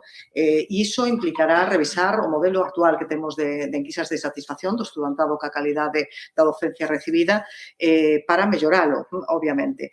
E nese contexto de revisión e de implantación do programa do Kentia tamén hai que valorar que temos un marco, ¿no?, un marco proposto a finais de 2022, principios de 2023 por ANECA, porque a Axencia de Calidade Galega simplemente asume pois, o programa de ANECA e realizou unha modificación moi profunda do sistema do programa do Kentia e que está baseado precisamente nun marco profesional docente. Temos que desenvolver o programa do Kentia dentro dese marco e aí o marco establece que a valoración do estudantado coa docencia recibida ten que ter un peso mínimo dun 33%. Análise que se está facendo nestes momentos sobre ese modelo do Kentia na USC pensamos que se pode incrementar de forma considerable ata un 50% no seu valor. E creo que todo isto está relacionado tamén con esa parte que preguntabades na segunda e na terceira pregunta dese PDI que ao mellor ten que mostra un certo desinterese pola docencia impartida e que ten consecuencias na calidade, porque se eso se valora dentro do programa do Kentia con esa participación, con esa valoración de un 45-50% de valoración por parte do estudantado, creo que moitas desas situacións se poderían revertir. Con consecuencias, evidentemente, todas estas, hai moitas universidades onde xa teñen o programa do Kentia implantado, que algunhas delas que o van ter que modificar con respecto a estas modificacións profundas que fixeron desde a ANECA a finais do 2023. Hai unha última revisión do 25, despois acabo de comentarlo. Sí, gracias. Candidatura de Alba, por favor. Porque aquí temos que falar claro. E, efectivamente, as enquisas teñen déficits na súa formulación, teñen déficits en que non as cubre unha parte importante do estudantado e, polo tanto, non temos resultados fiables do que pasa en moitas materias porque a porcentaxe de respostas é insuficiente e, sobre todo, teñen déficits de seguimento. E iso é o que falla, basicamente. A universidade fai as enquisas, pero non extrae o resultado das enquisas. E vos sí que nos mandades alertas cas enquisas. Eu creo que todo o profesorado mira as súas enquisas e ve as súas puntuacións. E cando as súas puntuacións boas, pois enches este o peito. E cando as puntuacións non son tan boas, non as comentas, seguramente con ninguén. E iso é algo que o mellor deberíamos atacar. Atacar como funcionamos e que visibilidade lle damos a eses datos. Os comisións de docencia deberían tratar esas cuestións e, ademais diso, temos outras posibilidades de facelo. E poño vos algúns exemplos de boas prácticas nesta universidade que se fan cas enquisas docentes. Eu sou docente en enxeñería no mestrado de enxeñería ambiental e desde hai moitos anos puxeron en marcha un premio, o Premio Leonardo á docencia que se dá o Día do Patrón, que é o Leonardo da Vinci, o patrón da escola, e entón o profesorado que ten as mellores avaliacións na enquisa docente danlle un diploma, tan só iso.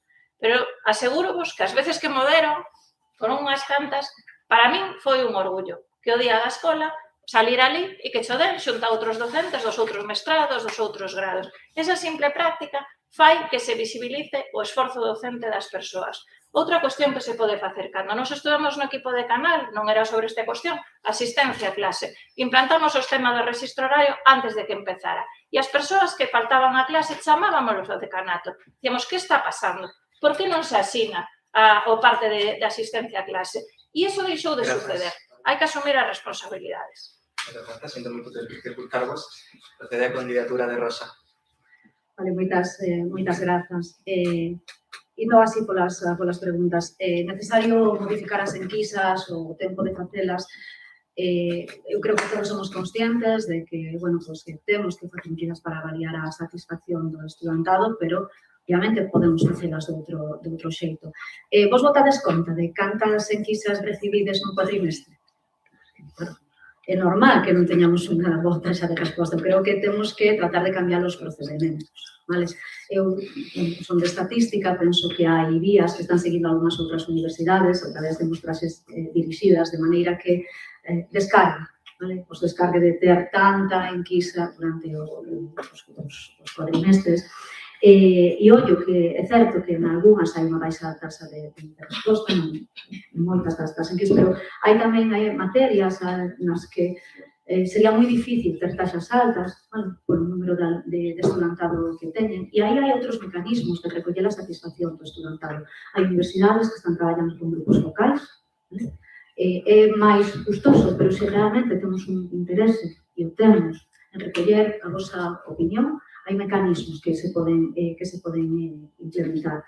E no tocante a falta de motivación do profesorado. Bueno, supoño que se debe a múltiples causas, vale?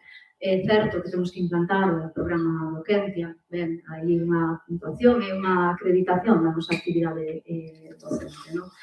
Pero, bueno, despois, cando falamos dos malos resultados, non, que consecuencias poden ter ou deben ter, a mí me gustaría que fóramos un pouco máis atrás e que analizáramos cales son as causas de que haxan malos resultados dunha enquisa. Porque, bueno, pois como docentes todos sabemos cando un grupo non funciona, que aconteceu, que dinámicas se xeraron na clase. Grazas, Rosa. Ben, agora, como xa sabedes, procedemos aos 3 minutos de réplica. Nada máis antes de comenzar, comentar que si que nos gustaría escoitar máis especificamente, alguna de vos é certo que comentou, sobre a cuestión das consecuencias, a última pregunta que lanzamos. Quen quere comenzar? No, é a quenda de réplica. Pois vou comenzar eu, xa que ninguén se atreverá. Cando falamos do Docentia, temos que saber que aí se incorporan os resultados das enquisas, pero o problema é que as enquisas non as respondedes. Non as respondedes porque non vedes o valor, precisamente porque non teñen ninguna consecuencia para o profesorado.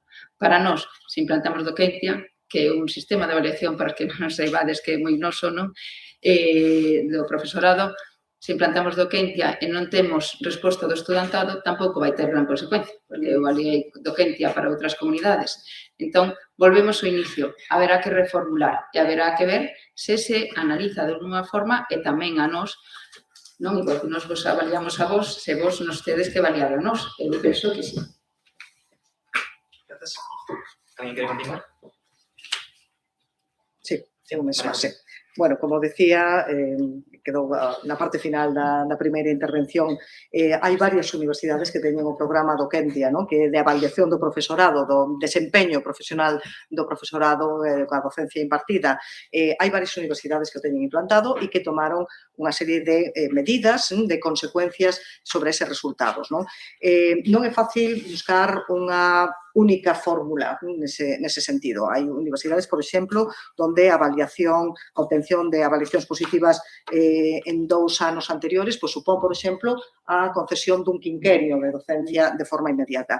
Ou, por exemplo, a incorporación de complementos e de incentivos económicos. Hai unha batería de medidas que se tomaron en universidades diferentes e que haberá que considerar si podemos implantalo ou si debemos implantar unha medida ou máis medidas, ou cando son desfavorables para a obtención, para a non concesión dun quinquenio. Eu creo que aí onde temos que actuar fundamentalmente nese proceso de revisión do programa Docentia é precisamente en falando con todos os axentes implicados na actividade docente e co estudantado moi en particular, ver cales son esas medidas que debemos implantar. Aí nos propoñemos fundamentalmente facer esa análise xunto co PDI e tamén co estudantado para ver como implantalo e que consecuencias se deben tomar. E sobre a cuestión da participación, é certo que temos resultados moi baixos, estamos alrededor dun 30% de participación nas enquisas de avaliación docente. Todas as outras universidades tamén están en rangos similares, non hai unha fórmula máxica no Estado español para conseguir que o estudantado se implique máis, pero nós pensamos que, por exemplo, unha das medidas que eu comentaba ao principio de incrementar o valor que ten dentro dese programa do Quentia, dese mínimo do 33% que marca a norma xeral, a un 45 ou un 50% que estamos en disposición de facelo, creo que facilitará esa participación. Haberá que tamén facer campañas de difusión e campañas de incentivos, pero creo que fará ver ao estudantado a necesidade e incluso a utilidade de participar nesas enquisas. Estamos seguros de que poderemos continuar por aí. Muchísimas gracias, María José. Continúa a candidatura de Alba. Si queres, Rosa, vai antes. Rosa, por favor. Vale, grazas. Eu sei que fai uns anos, falando de consecuencias, nalgúna universidade que empezaron a implantar, creo que era a Universidade de Cádiz, empezaron a implantar medidas cando, as enquisas de satisfacción están por debaixo dun umbral durante 2 cursos consecutivos, pois o docente ou a docente non podía escoller esa materia no ano seguinte xa, pero que iba a dar clase a outro sitio. Entón, simplemente trasladamos o problema, non o resolvemos. Por iso insisto en que analicemos as causas nese sentido. Dicías, María José, o tema de doquentia. Eu penso ben incrementar aí o peso das enquisas na nosa avaliación, pero non sei hasta que punto o estudantado vai a percibir eso como unha medida que os anime a cubrir as enquisas, porque ao final é unha consecuencia sobre nós, sobre a nosa progresión académica, pero non sobre vos. Que acontece coas enquisas? Coas enquisas realmente o que vos pedimos é un acto de generosidade. En calquera proceso de mellora continua en que vos estades implicados, hai que planificar, hai que actuar, hai que revisar, hai que facer. Nos cando revisamos, cando miramos a satisfacción das enquisas, vos afortunadamente, esperemos xa superades esa materia, xa non estades aí, non volvedes a estar na mesma materia co mesmo docente. Realmente o que vos estamos pedindo é un acto de generosidade para os que veñen detrás. Entón, eu o que creo é que habería que visibilitar, e se está facendo en algúns centros, que acontece, non que acontece, como foron os resultados das enquisas de outros anos, se algún ente docente introduciu algunhas melloras despois de ver os resultados das enquisas, pero non para as que xa pasaxedes, senón para as materias nas que ides ingresar. Pois vos entrades nunha materia e aquí que aconteceu no ano pasado? Como era a cualificación do docente? Cales eran as cuestións que lle dicían? O que vos digades quedará para os que entran. Muchas gracias, Rosa. Comentar que disculpamos os problemas de audio que a veces poden haber, pero os micros son moi particulares. Non sei se Alba queres usar a quenda que dixe. Sí. Vamos ver, a cuestión é que estamos en 2026, este programa do Quentia dos que vos falan, que é unha cousa para a que nos avalíen, debía estar implantado hai moitos anos, tanto María José como Rosa foron responsables de calidade ambas as dúas nos seus mandatos respectivos e nos, por exemplo, no claustro propuxemos que ese programa se implantara xa hai máis de 2 anos e non está. Pero, en todo caso, creo que iso é unha cuestión que nos concerne sobre todo ao PDI e eu o que digo é as enquisas teñen que ter un efecto de permear a forma en que reaccionamos ante elas. E a forma de reaccionar entre elas é que, para empezar, se vexan, que se saiban os resultados. Se se saben os resultados, probablemente a xente que sale con peores resultados tome medidas porque a ninguén lle gusta salir retratado e temos mecanismos para poder facelo. Entre outras cousas, esta é do 40% de universidades, non sei se ahora xa son algunhas menos, que aínda non ten implantado unha inspección de servizos. Ahora un mandato da LOSU, pero a maior parte, moitas universidades teñen unha inspección de servizos. Noutras universidades hai o que lle chaman o inspector do POD, é dicir, o inspector de como se dan as clases, de se a xente vai puntual ás clases, de se hai titorías, de si a xente responde nas aulas. E eu creo que somos un servizo público e como tal servizo público temos que ser responsables co que facemos nas nosas actividades. No noso caso, coa ensinanza que damos. Igual que lle exiximos noutros servizos públicos que atendan en hora a un médico, que as listas de agarda non sexan interminables, nós temos que prestar un bo servizo docente e temos que ter formas de medir a calidade de ese servizo docente e formas de actuar cando ese servizo docente non funciona.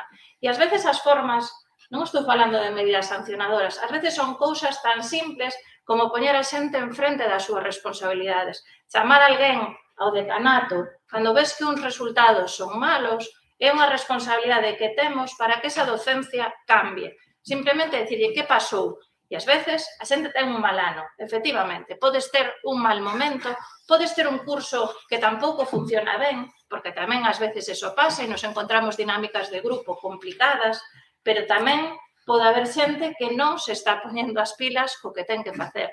E neses casos, ás veces, esa simple chamada ou ese simple premio do que falaba antes é un mecanismo de mellora institucional. Entón, as cousas temos que miralas de frente, actuar cando sabemos os resultados, pero non repetir ano tras anos en quizás que non funcionan e que sabemos os puntos negros que temos. Muchísimas gracias, Alba. José. Sí, moi brevemente nestes segundos que quedan, además por alusións, non? Como dixen, as axencias de calidade, neste caso a NECA a nivel estatal e as axencias de calidade autonómicas, modificaron de forma moi sustancial en varias ocasións nos últimos anos ese modelo de docentia que obrigou a aquelas universidades que xa tiñan o modelo implantado a revisalo, e o están revisando, e as que estábamos traballando precisamente para desenvolver ese programa docentia para refacer todo o que se fixo. A última modificación que hai, que esperemos que sexa a última e definitiva e podamos poñer en marcha o programa, é de marzo de 2025. A candidatura de Maite.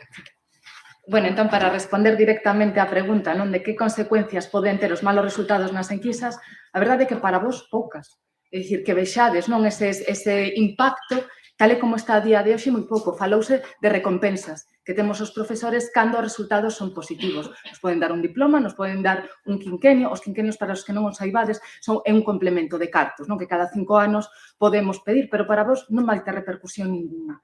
Entón, sí que coincido, non, como xa adiantaron, en que as enquisas o que sí poden ser é analizadas nas comisións e órganos que teñen competencia a nivel de calidade, que nos centros normalmente son dúas. Por unha banda, as comisións de títulos e pola outra, a comisión de calidade. E o estudantado ten representación nestas comisións. Non sei como funcionan en todas as facultades, pero na nosa o problema é que moitas veces non conseguimos que vos participedes. Entón, como pode ser unha das maneiras de ter unha repercusión algo máis real, cando menos? Se estas enquisas se analizan nestas comisións e hai estudantado que poida ver que é o que está a acontecer, pois o mellor aí comezan a cambiar un poquinho as cousas. En este sentido, ás veces tamén para poder mellorar o sistema é preciso escoitarvos. Vou vos poñer o exemplo, eu era tamén a secretaria da Facultade de Xeografía e Historia e unha das queixas que tiñades era que todos os exames en xaneiro que eran excesivos, porque prácticamente non se podía deixar prazo entre exame e exame en función da apertura e peche de actas. Entón, o que propuxemos foi adiantar un primeiro exame a decembro. E o fixemos tamén como programa, vou dicir, piloto, no sentido de que sabíamos que non tiña por que ser unha medida permanente. Consultamos co estudantado, non había na comisión, entón o fixemos de maneira informal a través dos delegados, por iso teño claro que os delegados son fundamentais, falamos obviamente co profesorado, preguntamos a que profesores consideraban que a súa materia podía ser obxecto de adiantar ese exame e probamos, e funcionou moi ben. Entón, que o que fixemos? O analizamos na comisión e o mantivemos para os seguintes anos. O que quero dicir é que a calidade pode ir moito máis alá da enquisas que a día de hoxe, cando menos, tampouco non teñen moita repercusión, non? Entón, o que precisamos é o que vimos repetindo, que vos tedes que participar dunha maneira activa. Moitas grazas, Maite. Antes de continuar a pequena aclaración por principio, a pregunta centrábase en preguntar que consecuencias debería haber para o profesorado no resultado desas enquisas. Rosa. Sí, os últimos segundos, simplemente por alusións, eu tiño responsabilidades no programa Docentia, vale? Xa sei que isto vos interesa pouco, pero xa que o mencionaron. Había unha revisión que viña da Xente de Calidade da Universidade de Galicia que facía que o noso sistema, que se implantara uns anos atrás, non fora nin viable nin sostible nin tivera ningún tipo de repercusión ou acción sobre o estudantado tampouco. E isto sí que fixemos unha revisión que foi complicada, sustancial do sistema, para tamén introducir, pois naquel caso, esas novas formas, xa daquela, no 17, para introducir esas novas formas de recollida de información do estudantado. Os acabo de falar dos grupos focais, isto non é algo novo, estaba recollido nun modelo de programa que pretendíamos plantear e eu remantei un mandato. Moitas grazas, Rosa. Tanto Maite César ainda de segundinho, se Alba César, non sei se queréis aproveitar. Hola. Ben, pois, moitas grazas por as súas respostas. Vamos proceder entón ao seguinte bloque que lle deixo a oración a miña compañera. Vale, ben, pois este xa é o último bloque, con este rematamos, despois viren as preguntas. Vale, neste bloque, vivenda e mobilidade en Santiago, hai 4 preguntas. A primeira é, as políticas de vivenda das institucións adoitan ser bastante diferentes entre sí e oscilan cos ciclos electorais. Isto volve moi difícil atopar unha estrategia pública pro medio e o longo prazo. Cal é a vosa aposta para un plan con maior autonomía? A segunda pregunta é, as responsabilidades co mantemento das beirarrúas e iluminación nos campus, por sinalar os casos máis visibles, tenden a xerar tensións entre a reitoría e o Concello. Que acordo pensades que podedes atopar co Concello? Ben, a terceira pregunta é, cales son as vosas propostas con respecto á mobilidade entre os campus norte e sur? E a última pregunta, a cuarta, é, o Sistema Universitario Galego de Residencia xoga un papel chave na problemática da vivenda, sendo a única opción viable para moitos estudantes. Ademais dos plans para aumentar as prazas, como ides asegurar e mellorar a súa calidade, especialmente se propoñedes financiamento mixto ou externalización do servizo. Moitas grazas. Ben, aquí ten a primeira quenda a candidatura de María José. Bueno, sí. Bueno, con respecto á última pregunta, co Sistema Universitario de Residencias, que efectivamente é un piar fundamental e un orgullo para esta universidade porque permite efectivamente que persoas que en moitos casos terían dificultades para poder incorporarse e permanecer na educación superior pois poidan estar. Hai un problema clarísimo que comparto con todas as estruturas de residencia, que é a infraestructura, e se comparten con outros edificios da UST. Levan demasiado tempo fora dun plan de infraestructuras e necesitamos xa unha liña aberta de financiamento e hai un compromiso para sacar eses orzamentos antes do verán e para ter 300.000 euros anuales unha partida para mantemento do sur, que vaya na vía un pouco de dignificar os espazos e de ir levando un mantemento que permita que non se acumulen os problemas de tipo de infraestructuras, porque se un problema ten o sistema universitario é o de infraestructuras e temos risco de non poder manter ben esas plazas e por eso levamos esa medida concreta. A maiores, efectivamente, temos tamén un plan de implantación de indicadores de convivencia dentro do sistema universitario de residencias. Se unha persona abandona, porque a veces hai persoas que teñen que abandonar o sistema universitario por problemas de convivencia. Se unha persona abandona nas primeiras semanas unha habitación do sur nas condicións nas que estamos de dificultade para atopar vivenda, eu quero asegurarme de que non ten nada que ver con problemas de convivencia. Necesitamos un sistema de indicadores e facer un seguimento dese tema, porque algunhas sorpresas nos atopamos. E despois, efectivamente, viría o tema da necesaria relación, digamos, co resto das institucións. Eu teño esperanza en dúas cousas. Ese novo plan de financiamento que hai que negociar e que tal vez podría incorporar vivenda por primeira vez se efectivamente a institución que nos financia é sensible, como dice ser o tema da vivenda e particularmente no caso da universidade.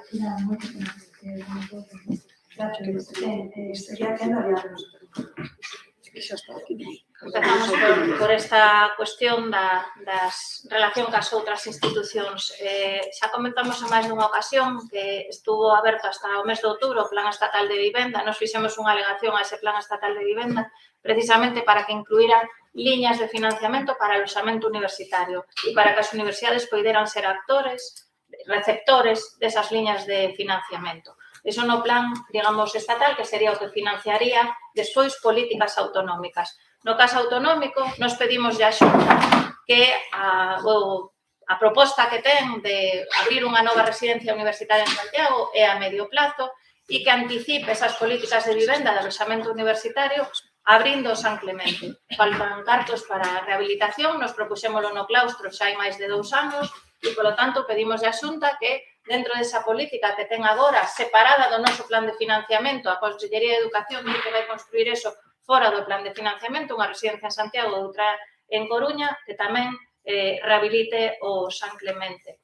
A terceira cuestión, na entrevista ca alcaldesa de Santiago, propuxémoslle que o Consorcio da Cidade de Santiago, no que participa a Administración Xeral de Estado, a Xunta e o Concello, tamén faga rehabilitación de edificios patrimoniais en Santiago que están infrautilizados, moi pouco utilizados, a cambio do investimento que fai moi importante no patrimonio eclesiástico a cambio de nada. E hai grandes conventos infrautilizados que podería axudar a rehabilitar o Consorcio para ampliar, para usar novas residencias, dado que hasta ahora o investimento que fixo en rehabilitación de patrimonio eclesiástico, en San Martiño Pinario, na Catedral, etc., foi a cambio de non pedirlle nada. E nos pensamos que unha cesión deses espazos e unha rehabilitación polo Consorcio podería ser unha forma de ensanchar o parque de vivenda que ten a Universidade de Santiago. Ben, moitas grazas, Ana. E agora, quen da candidatura de Rosa? Bueno, por aclarar, que se hai dúbidas, eu creo que o sistema universitario de residencias é público e debe seguir sendo. E creo que isto non pode estar en cuestión.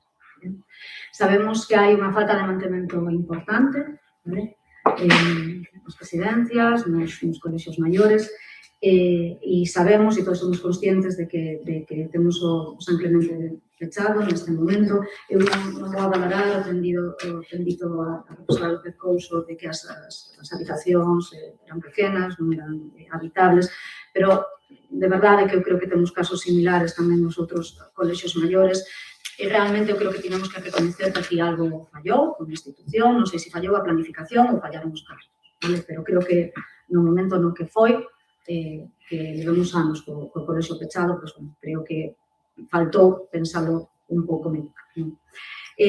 Aludindo ao tema da falta de mantemento, temos que intervir xa, estades aquí algúns presidentes do Monte da Condesa, sabemos que é preciso facer reformas e melloras que seguramente non sexan que dificulten un pouco a vosa estadía nas residencias, pero que son necesarias para evitar os peches, para evitar males maiores. Eu creo que temos que apostar tamén por iso. No tema das beirarrúas, do mantemento do campus, tamén na xuntanza coa alcaldesa, así que o que nos adiantaba era que ese convenio estaba entre Concello e Universidade, estaba case pechado e que estaba en discusión os termos da fórmula xurídica, e aquí a profesora Nogueira non me vou a meter en calas das dúas fórmulas que planteaba a alcaldesa era mellor, pero creo que hai que dar solución. Hai que dar solución porque non é bo nin para a universidade nin para a cidade. Estamos dentro da cidade, entón non podemos estar nesta situación cando falamos de abrir os espazos á cidade. Vale, gracias. Ben, por último, Marcelo de Lorenzo. Eu penso que estamos todos de acordo en que temos un problema de vivenda máis en Santiago que en Lugo. Non olvidemos que todos os campos son da nosa universidade precisamente porque somos unha cidade máis turística e estamos competindo co turismo. Entón, isto non é un problema só da universidade, temos que tratalo con outras administracións. Nós tamén estivemos na alcaldía falando deste problema, sen embargo, díxenos que o consorcio non tiña cartas para facer isto. Non sei se a outras candidatas lle dixo que sí que os tiña. Tamén falamos do estado no que temos o campus, principalmente o campus sur, que é unha zona así un pouco máis centralizada, o campus norte, estades un pouco máis separados unhas partes de outras, que tamén os reclamades, e tamén penso que tedes razón, non estamos seguros polo que nos decía de que é noso e que é do Concello. Entón, haberá que clarexar, porque de algún xeito, en que se faga traspaso de poderes e que vayamos cambiando dunha reitoría a outra, haberá que saber cales son as condicións. Dende logo, porque sí que temos o compromiso de traballar, sexa con quen goberne, para facer ver as nosas necesidades, facer ver que cada un de vos, estudantes, sodes algo bo para esta cidade e cada un de vos, se vos tratamos ben e que xeramos unha contorna saudable na que estedes contentos, poderedes despois desenvolver a vosa vida aquí. Falábamos tamén do sur, que o sistema de residencias universitarias, ese sería bo externalizar os servicios. Precisamente, froito de, seguramente non os saibades, pero moitos frutos de externalización que se viveron facendo neste momento, temos grandes carencias, non? Non imos falar da contratación e externalización a través do servicio ferroviario, que para que non saibades, non tedes por que saber, é un servizo no que se externalizou todo o sistema de reparación, de estruturas e demais. Agora, se queremos arranxar calquera cousa dunha pared de calquera edificio, temos que facer unha foto, mandar unha foto a Madrid para que nos faga unha variación e poida modificar. Non funcionan as externalizacións de servicios. Vale, moitas grazas. Vale, entón agora comenzaría a quenda da reputación.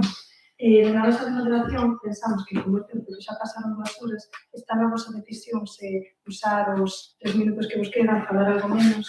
Vale, é dicir, como vos deixades, pero bueno, igual un pouco por empatía ao público que están tamén cansos e a vos mesmos. Si por iso vos propoñemos, porque estamos aquí pensando que igual se está facendo un pouco pesado, e mellor chegar as preguntas que son as partes, bueno, penso que máis están esperando, non? Todos os daqui que estiveron todo o debate mandando cousas ou foros. Entón, claro, pedirme logo primeiro palabra a Maite, despois a querer daros despois candidatura. Sí, nada, brevemente, ten que ver co tema da mobilidade entre os campus norte e sur, en xeral co tema da mobilidade urbana, onde este tema xa se viu en Lugo, e dende a nosa candidatura que propuxeramos é que dende a universidade podíamos falar co Concello para intentar verificar se en función da demanda estudiantil pois había certas rutas que convía ou modificar ou fortalecer. A profesora Alba Noureira nos indicou que o servizo de transporte nestes momentos xa estaba licitado e que está neste momento, pódense presentar as distintas ofertas por parte das empresas, pero que si xa está feito é o pliego técnico de especificacións técnicas. E nel, efectivamente, xa se fixe un recorrido, pero tamén o que se indica é que el servicio de transporte urbano colectivo de viajeros en el municipio de Santiago de Compostela se determina por el conjunto de líneas, itinerarios, paradas, etc. No obstante, la prestación del servicio no tendrá que ajustarse exclusivamente a dicho tráfico de conformidad con lo dispuesto en varios apartados. En concreto, en el apartado 4, donde se di, el Ayuntamiento podrá, por razones justificadas, ordenar la modificación permanente del itinerario de una línea. La modificación podrá consistir en la creación, eliminación o fusión de líneas existentes, la variación de frecuencias y paradas, calendarios, horarios y frecuencias o cualquier otra condición del servicio. Esperamos dende a Universidade, con noso coñecemento, poderlle dar unhas boas justificacións se é preciso modificar algunha destas líneas.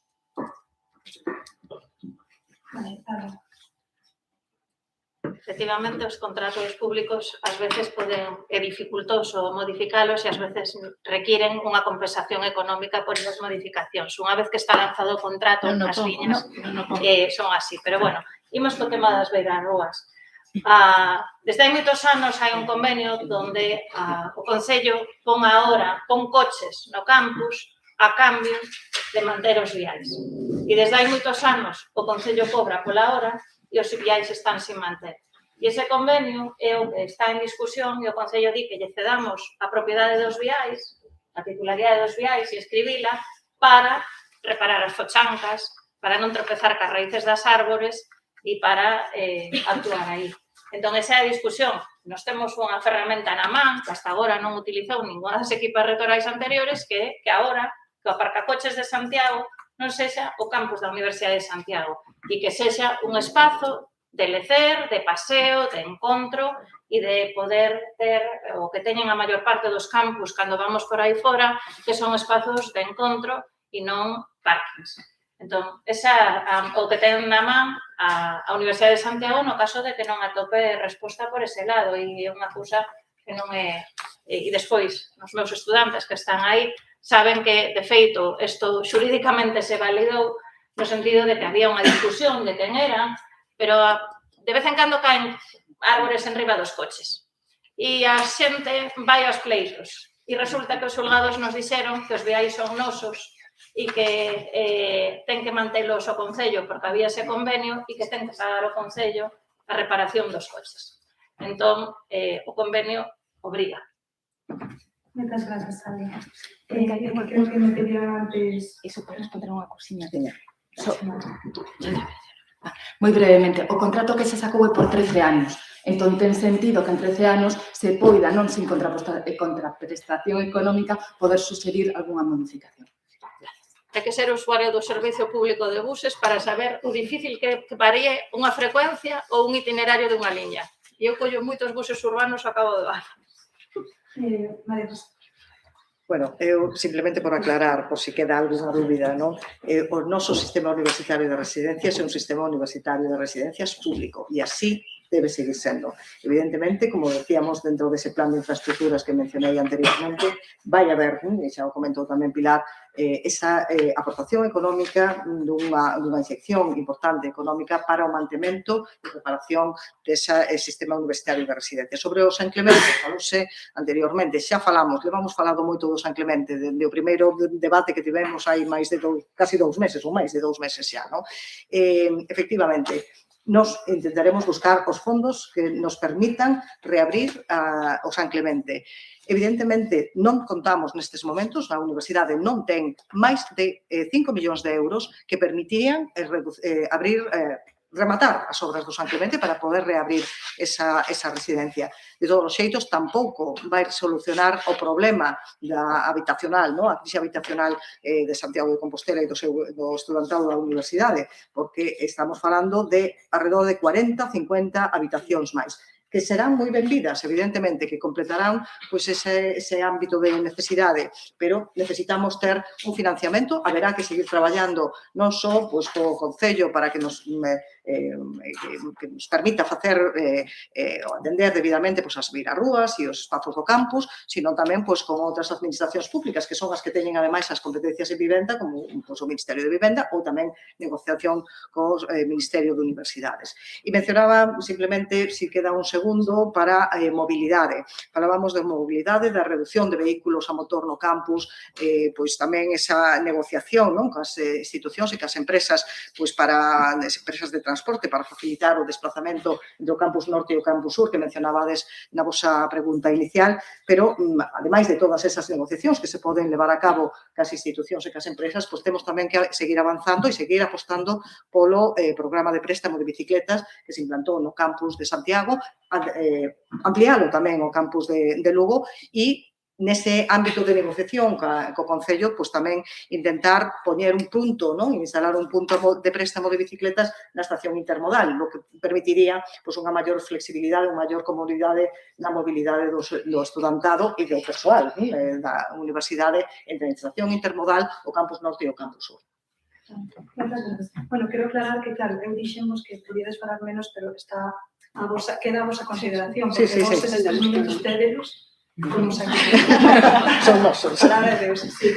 Bueno, entón non sei quen quere falar agora. Vale. Bueno, está claro, escoitas en sí, está claro que nós non vamos a arrasar todo o problema da emerxencia de vivenda que estamos a ter, non? Temos que poñer en valor o sistema de residencias que temos na USP, pero tamén contamos con alternativas de carácter comunitario que podemos levar a cabo. Non son iniciativas que sexan solo únicas que vou propoñer eu aquí, sino que xa forman parte dos proxectos de outras universidades a nivel estatal. Estou falando de 2 proxectos concretos de abrir á comunidade, un proxecto de convivencia interxeracional, é dicir, que o alumnado, o estudantado, perdoade, que a veces me xa o alumnado, que o estudantado poida ter acceso a un espazo de vivenda compartido e que a vez unha persoa maior que convive soa pois poda previr esa soidade desexada, non? E entón, pois estamos axudándonos recíprocamente e estamos facendo un traballo tamén na comunidade, non? Contribuindo á sociedade. E, por outro lado, tamén queríamos levar a cabo un proxecto piloto inspirándonos na Pablo Olavide de Sevilla, que ten un proxecto macro onde ten unha residencia dentro do polígono sur de Sevilla, donde está nun barrio intercultural, donde conviven persoas en situación de risco e de exclusión social, e donde o estudantado leva o seu saber académico e donde a comunidade aporta o seu saber popular e leva a cabo proxectos de aprendizaxe e servizo. Estas ideas que dicimos aquí foron trasladadas á alcaldesa, foron recibidas e a nós nesta candidatura que temos gustaríanos levar a cabo estes proxectos de carácter comunitario. Vale, moitas gracias. Quen quere intervir agora? Non? Verdade xa? Preferides? Eu penso que o tempo vou empregar para que podan descansar antes. Vale, moi ben. Pois moitas gracias. Entón, imos pasar agora a agenda das preguntas que siguen facendo de público. Cedo lle a palabra ao meu compañero. Antes que nada, muchísimas gracias al equipo por estar filtrando, tuvimos un montón de participación y también las compañeras, tanto aquí presentes como en YouTube, por chegarlas todas elas. Decidimos elegir solamente 3 para non irnos moi tarde e poder chegar a todas a nosa casa para cear. E como creo que se comentou xa... A tua casa, vamos a a mí, creo que se comentou en Lugo, pero se é unha pregunta concreta, pois responder a candidatura implicada, pero se é unha pregunta aberta a todas vos, pois teredes como máximo 2 minutiños para que podades respostar a ela. Por comezar coa primeira, comento. As candidatas defenden unha maior transparencia na universidade. Poderíades dicirnos cada unha de vos se na vosa campaña recibistes financiamento privado? En ese caso, que persoas e entidades privadas contribuíron económica ou materialmente a vosa campaña? En principio non temos orde preestablecido, alguna persoa que... Pois vou comenzar a falar eu porque penso que vai directamente por min e se non foi por min, pois outro que se dé por aludido, pero eu vou me dar por aludido, non? Precisamente porque poñades nas redes. Preguntades se son culpable? Pois sí, son culpable. E de que son culpable?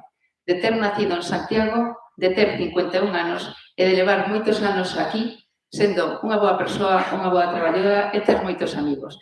Se é ser culpable ter un colega que me deixa un entrechan para poñer todas as fotos miñas e facer publicidade, pois imos empezar a valorar. Se son culpable de coñecer a xente do Capitol porque estudiaron comigo dende que eran pequenos e me deixan a súa sala gratuitamente a ver Maite se por fin es a reitora desta universidade e a modernizas, tamén son culpable.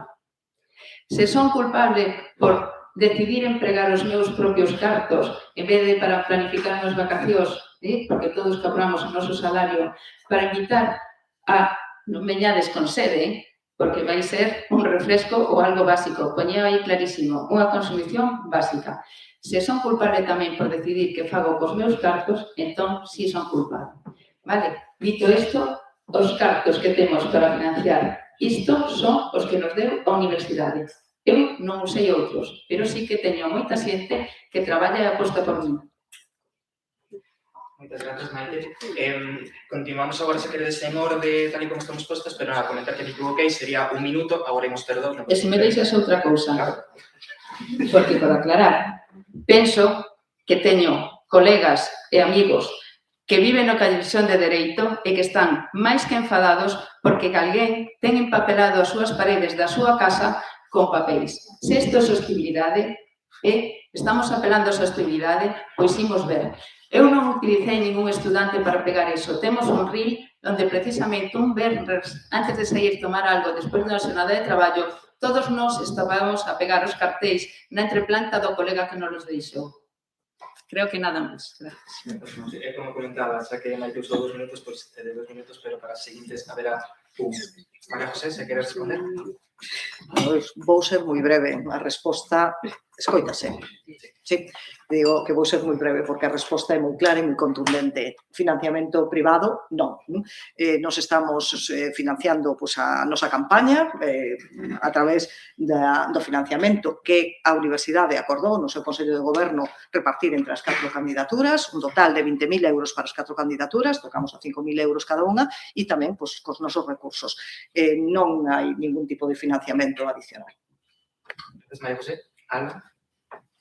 No noso caso estamos usando exclusivamente o que nos fornece a universidade estamos facendo unha campaña de ideas que pensamos que ten que facerse na contorna universitaria e a iso é o que estamos destinando eses recursos. Non pensamos que esta sexa nin a campaña de Trump que necesite basicamente eslogans, memes e cousas polo estilo, nin contas fake, nin nada polo estilo e, polo tanto, para iso, cheganos ben os cartos que nos deu a universidade para facer a campaña que estamos facendo na contorna universitaria e ca comunidade universitaria. Moitas grazas, Alba. Rosa? Bueno, temos 5.000 euros que se teñen invertido na web, na xestión da comunicación e nos cartéis e nos comprometemos en canto a tramate a campaña para facer público en que gastamos eses cartos. Moitas grazas, Rosa. Ben, iso, como comentábamos, quedan 2 preguntiñas, 1 minuto cada unha. E vou coa segunda. Como pensades enfrontar, especialmente as 2 candidaturas que non contades cunha vicerreitoría de igualdade, o problema do sesgo de xénero nos graos das ciencias puras, entendemos. Alguna que empezar?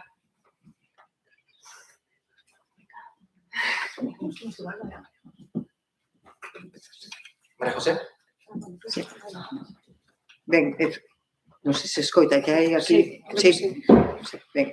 Efectivamente, a nosa candidatura non leva unha vicerreitoría con competencias en igualdade, pero sí haberá unha delegación da reitora para igualdade e diversidade. Por que?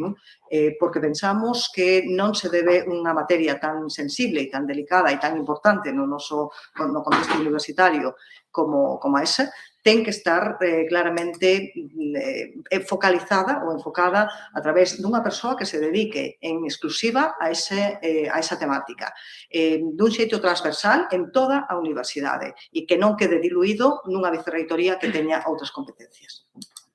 Moitas grazas, María José. Alba, si podemos seguir esta hora.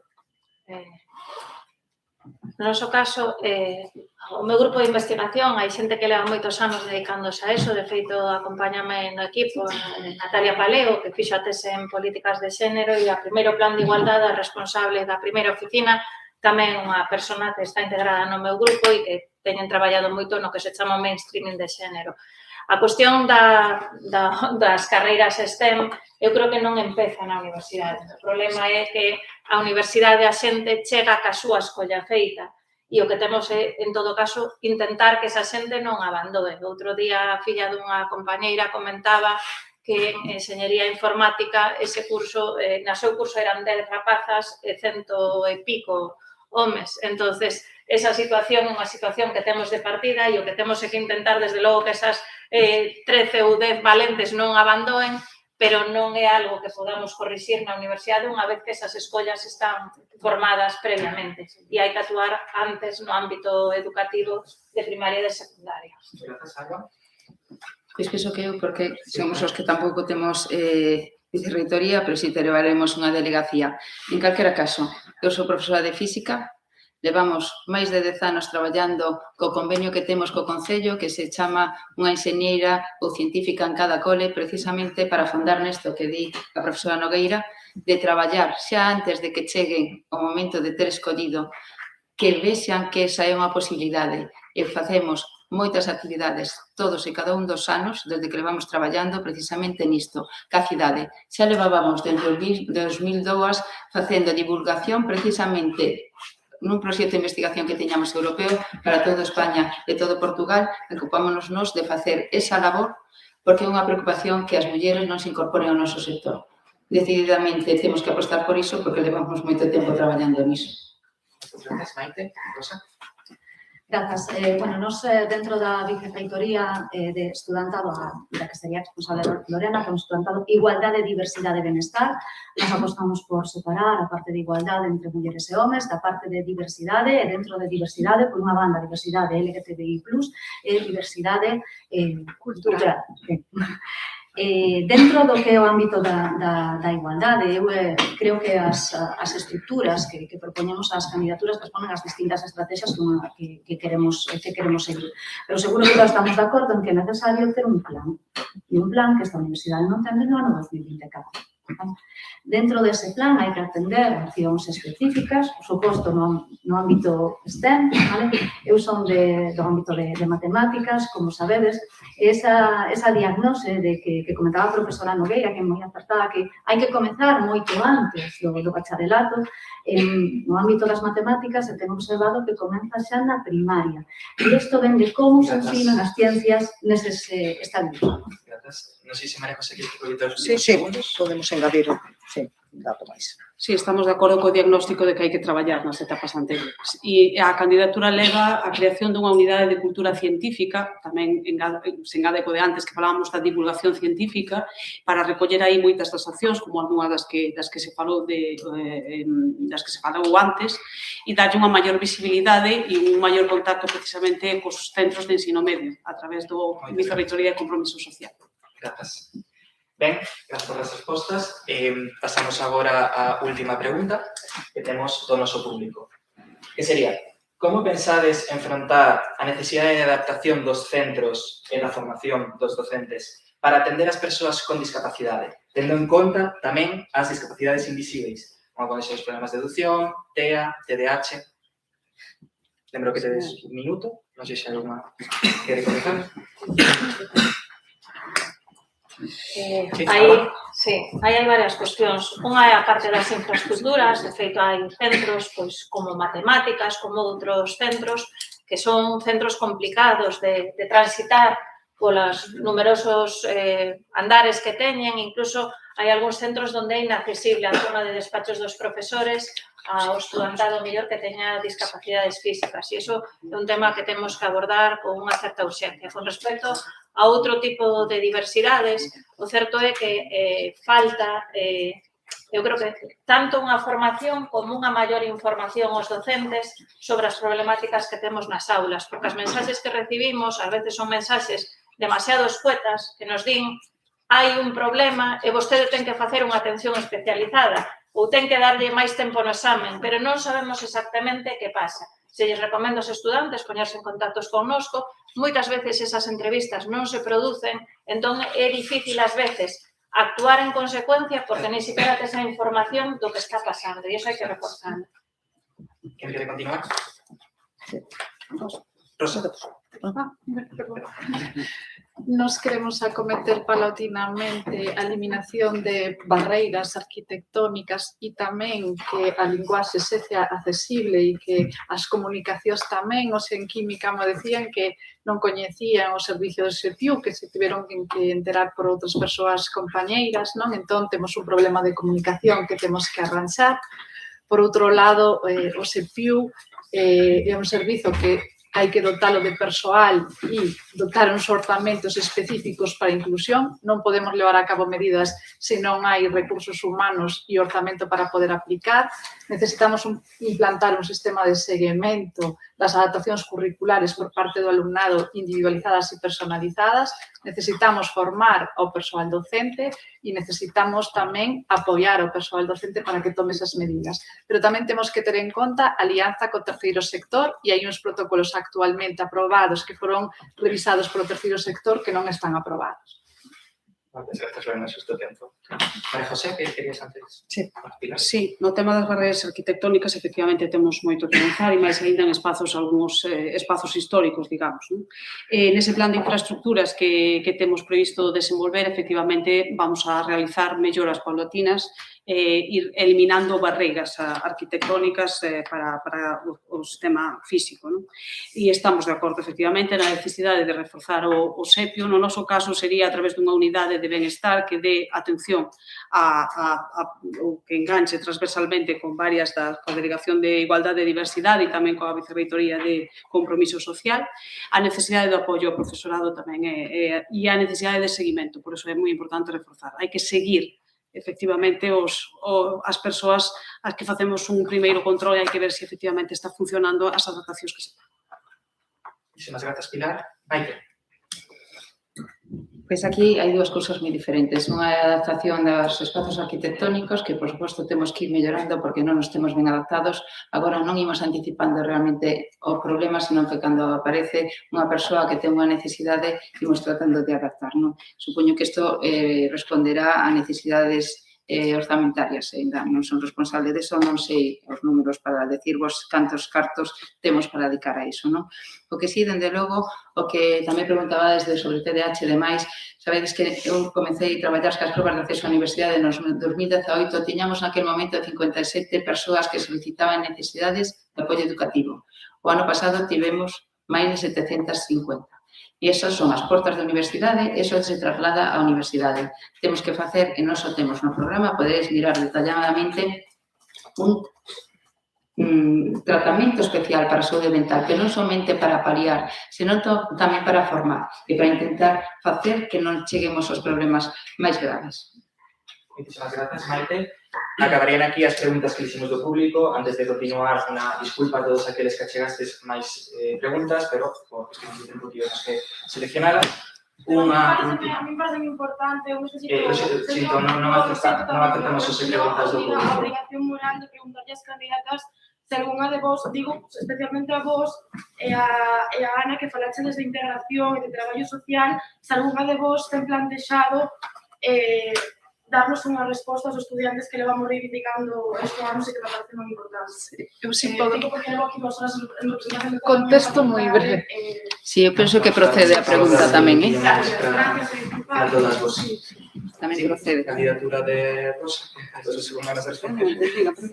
Como non vamos a ter máis compromiso con traballo social se eu traballei 10 anos en traballo social e vin a pública pola promesa continuada de integración na universidade pública que non se fixo efectiva e que nos vamos a apostar porque se paga efectiva, perdoade, e temos un fiel compromiso, recibimos un correo voso, eu estive de baixa ata o venres pasado, fun retomando a xenda e a semana que ven nos atoparemos, xa estuvemos na Escola de Traballo Social falando coa directora, é verdade, co profesorado tamén. Vale, xa miramos alternativas, porque é verdade que temos que falar, hai cousas que se prometen, pero hai que dar información precisa e non serán falsas expectativas para que non vos volva a pasar o que vos pasou, pero traballo social nesta candidatura formará parte da USC. Eu tamén quero dar resposta. Eu tamén creo que a pregunta é máis que oportuna. No pasado abril publicábamos que, por parte do equipo de goberno actual, que o próximo ano se íbamos ter unha matrícula gratuita porque iba a estar totalmente integrado. Cada ano, dende a CIUGA, cando a xente se dá conta de que ten que pagar a matrícula, solicita volver ás listas no que quedan vacantes para poder, porque moitas veces non ten os recursos, poder estudar algo, non? Eu entendo que moitas familias fixeron esforzo neste ano de pagar este ano porque sabían que os 3 anos seguintes iban ter esa gratuidade de matrícula. Penso que non se poden facer as cousas e non dar contas do que non se fixo.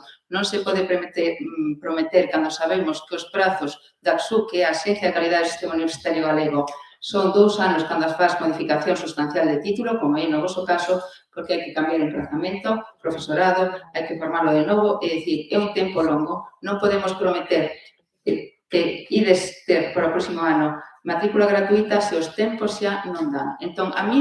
Sabemos que non é posible. A mí tamén me gustaría... Pero de cara a 2027-2028... Pois a mí o que me gustaría... Esas persoas que me matriculei pensando que o ano que ven non iba a ter que pagar. Tien moitos outros, de verdad que todos os anos hai xente que volve a solicitar de ingresar nas listas precisamente porque non o pode pagar.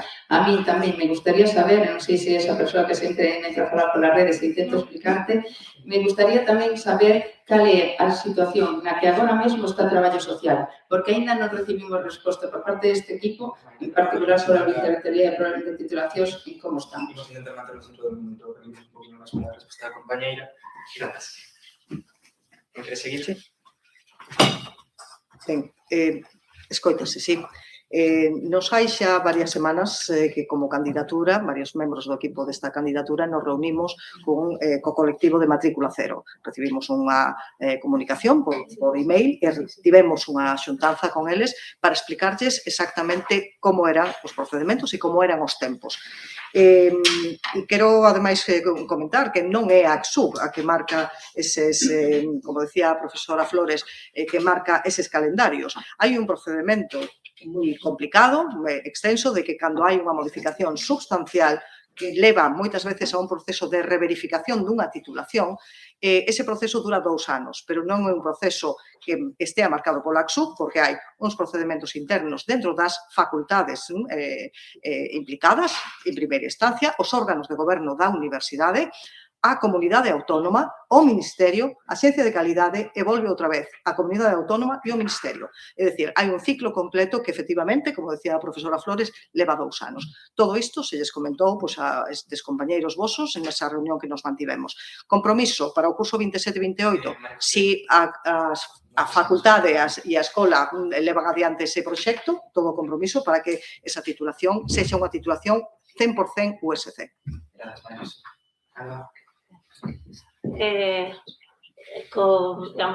A min constame que unha persona moi próxima a min, do meu grupo de investigación, que é a decana de políticas, está en conversas para esas cuestións e se está traballando neso. Entonces, sei que está facendo, pero, bueno, acabanse de comentar o longos que son os procesos externos, que tamén é unha cuestión que nós levamos falando tempo na nosa candidatura, que eu creo que aí temos que empezar a falar cas institucións, digamos, que participan en todos estes procesos, da rigidez que teñen o cambio tanto de titulacións como de asuncións de titulacións externas, porque o tempo do mundo externo non é este. Entón, se as titulacións as cambiamos a este ritmo, sempre chegamos tarde. E eu creo que eso tamén é un diálogo que temos que manter, non só pola vosa titulación, sino polo cambio necesario que temos que facer. Por exemplo, aquí na oferta de posgrado, cando facemos cada cousa, casi nos bota para atrás facer cambios porque os tempos son interminables. E eu creo que teñen que ser conscientes de que este non é o ritmo polo que funciona o mundo. Gracias, Alba. Gracias, disculpad. Gracias a ti por hacer a pregunta. Disculpa.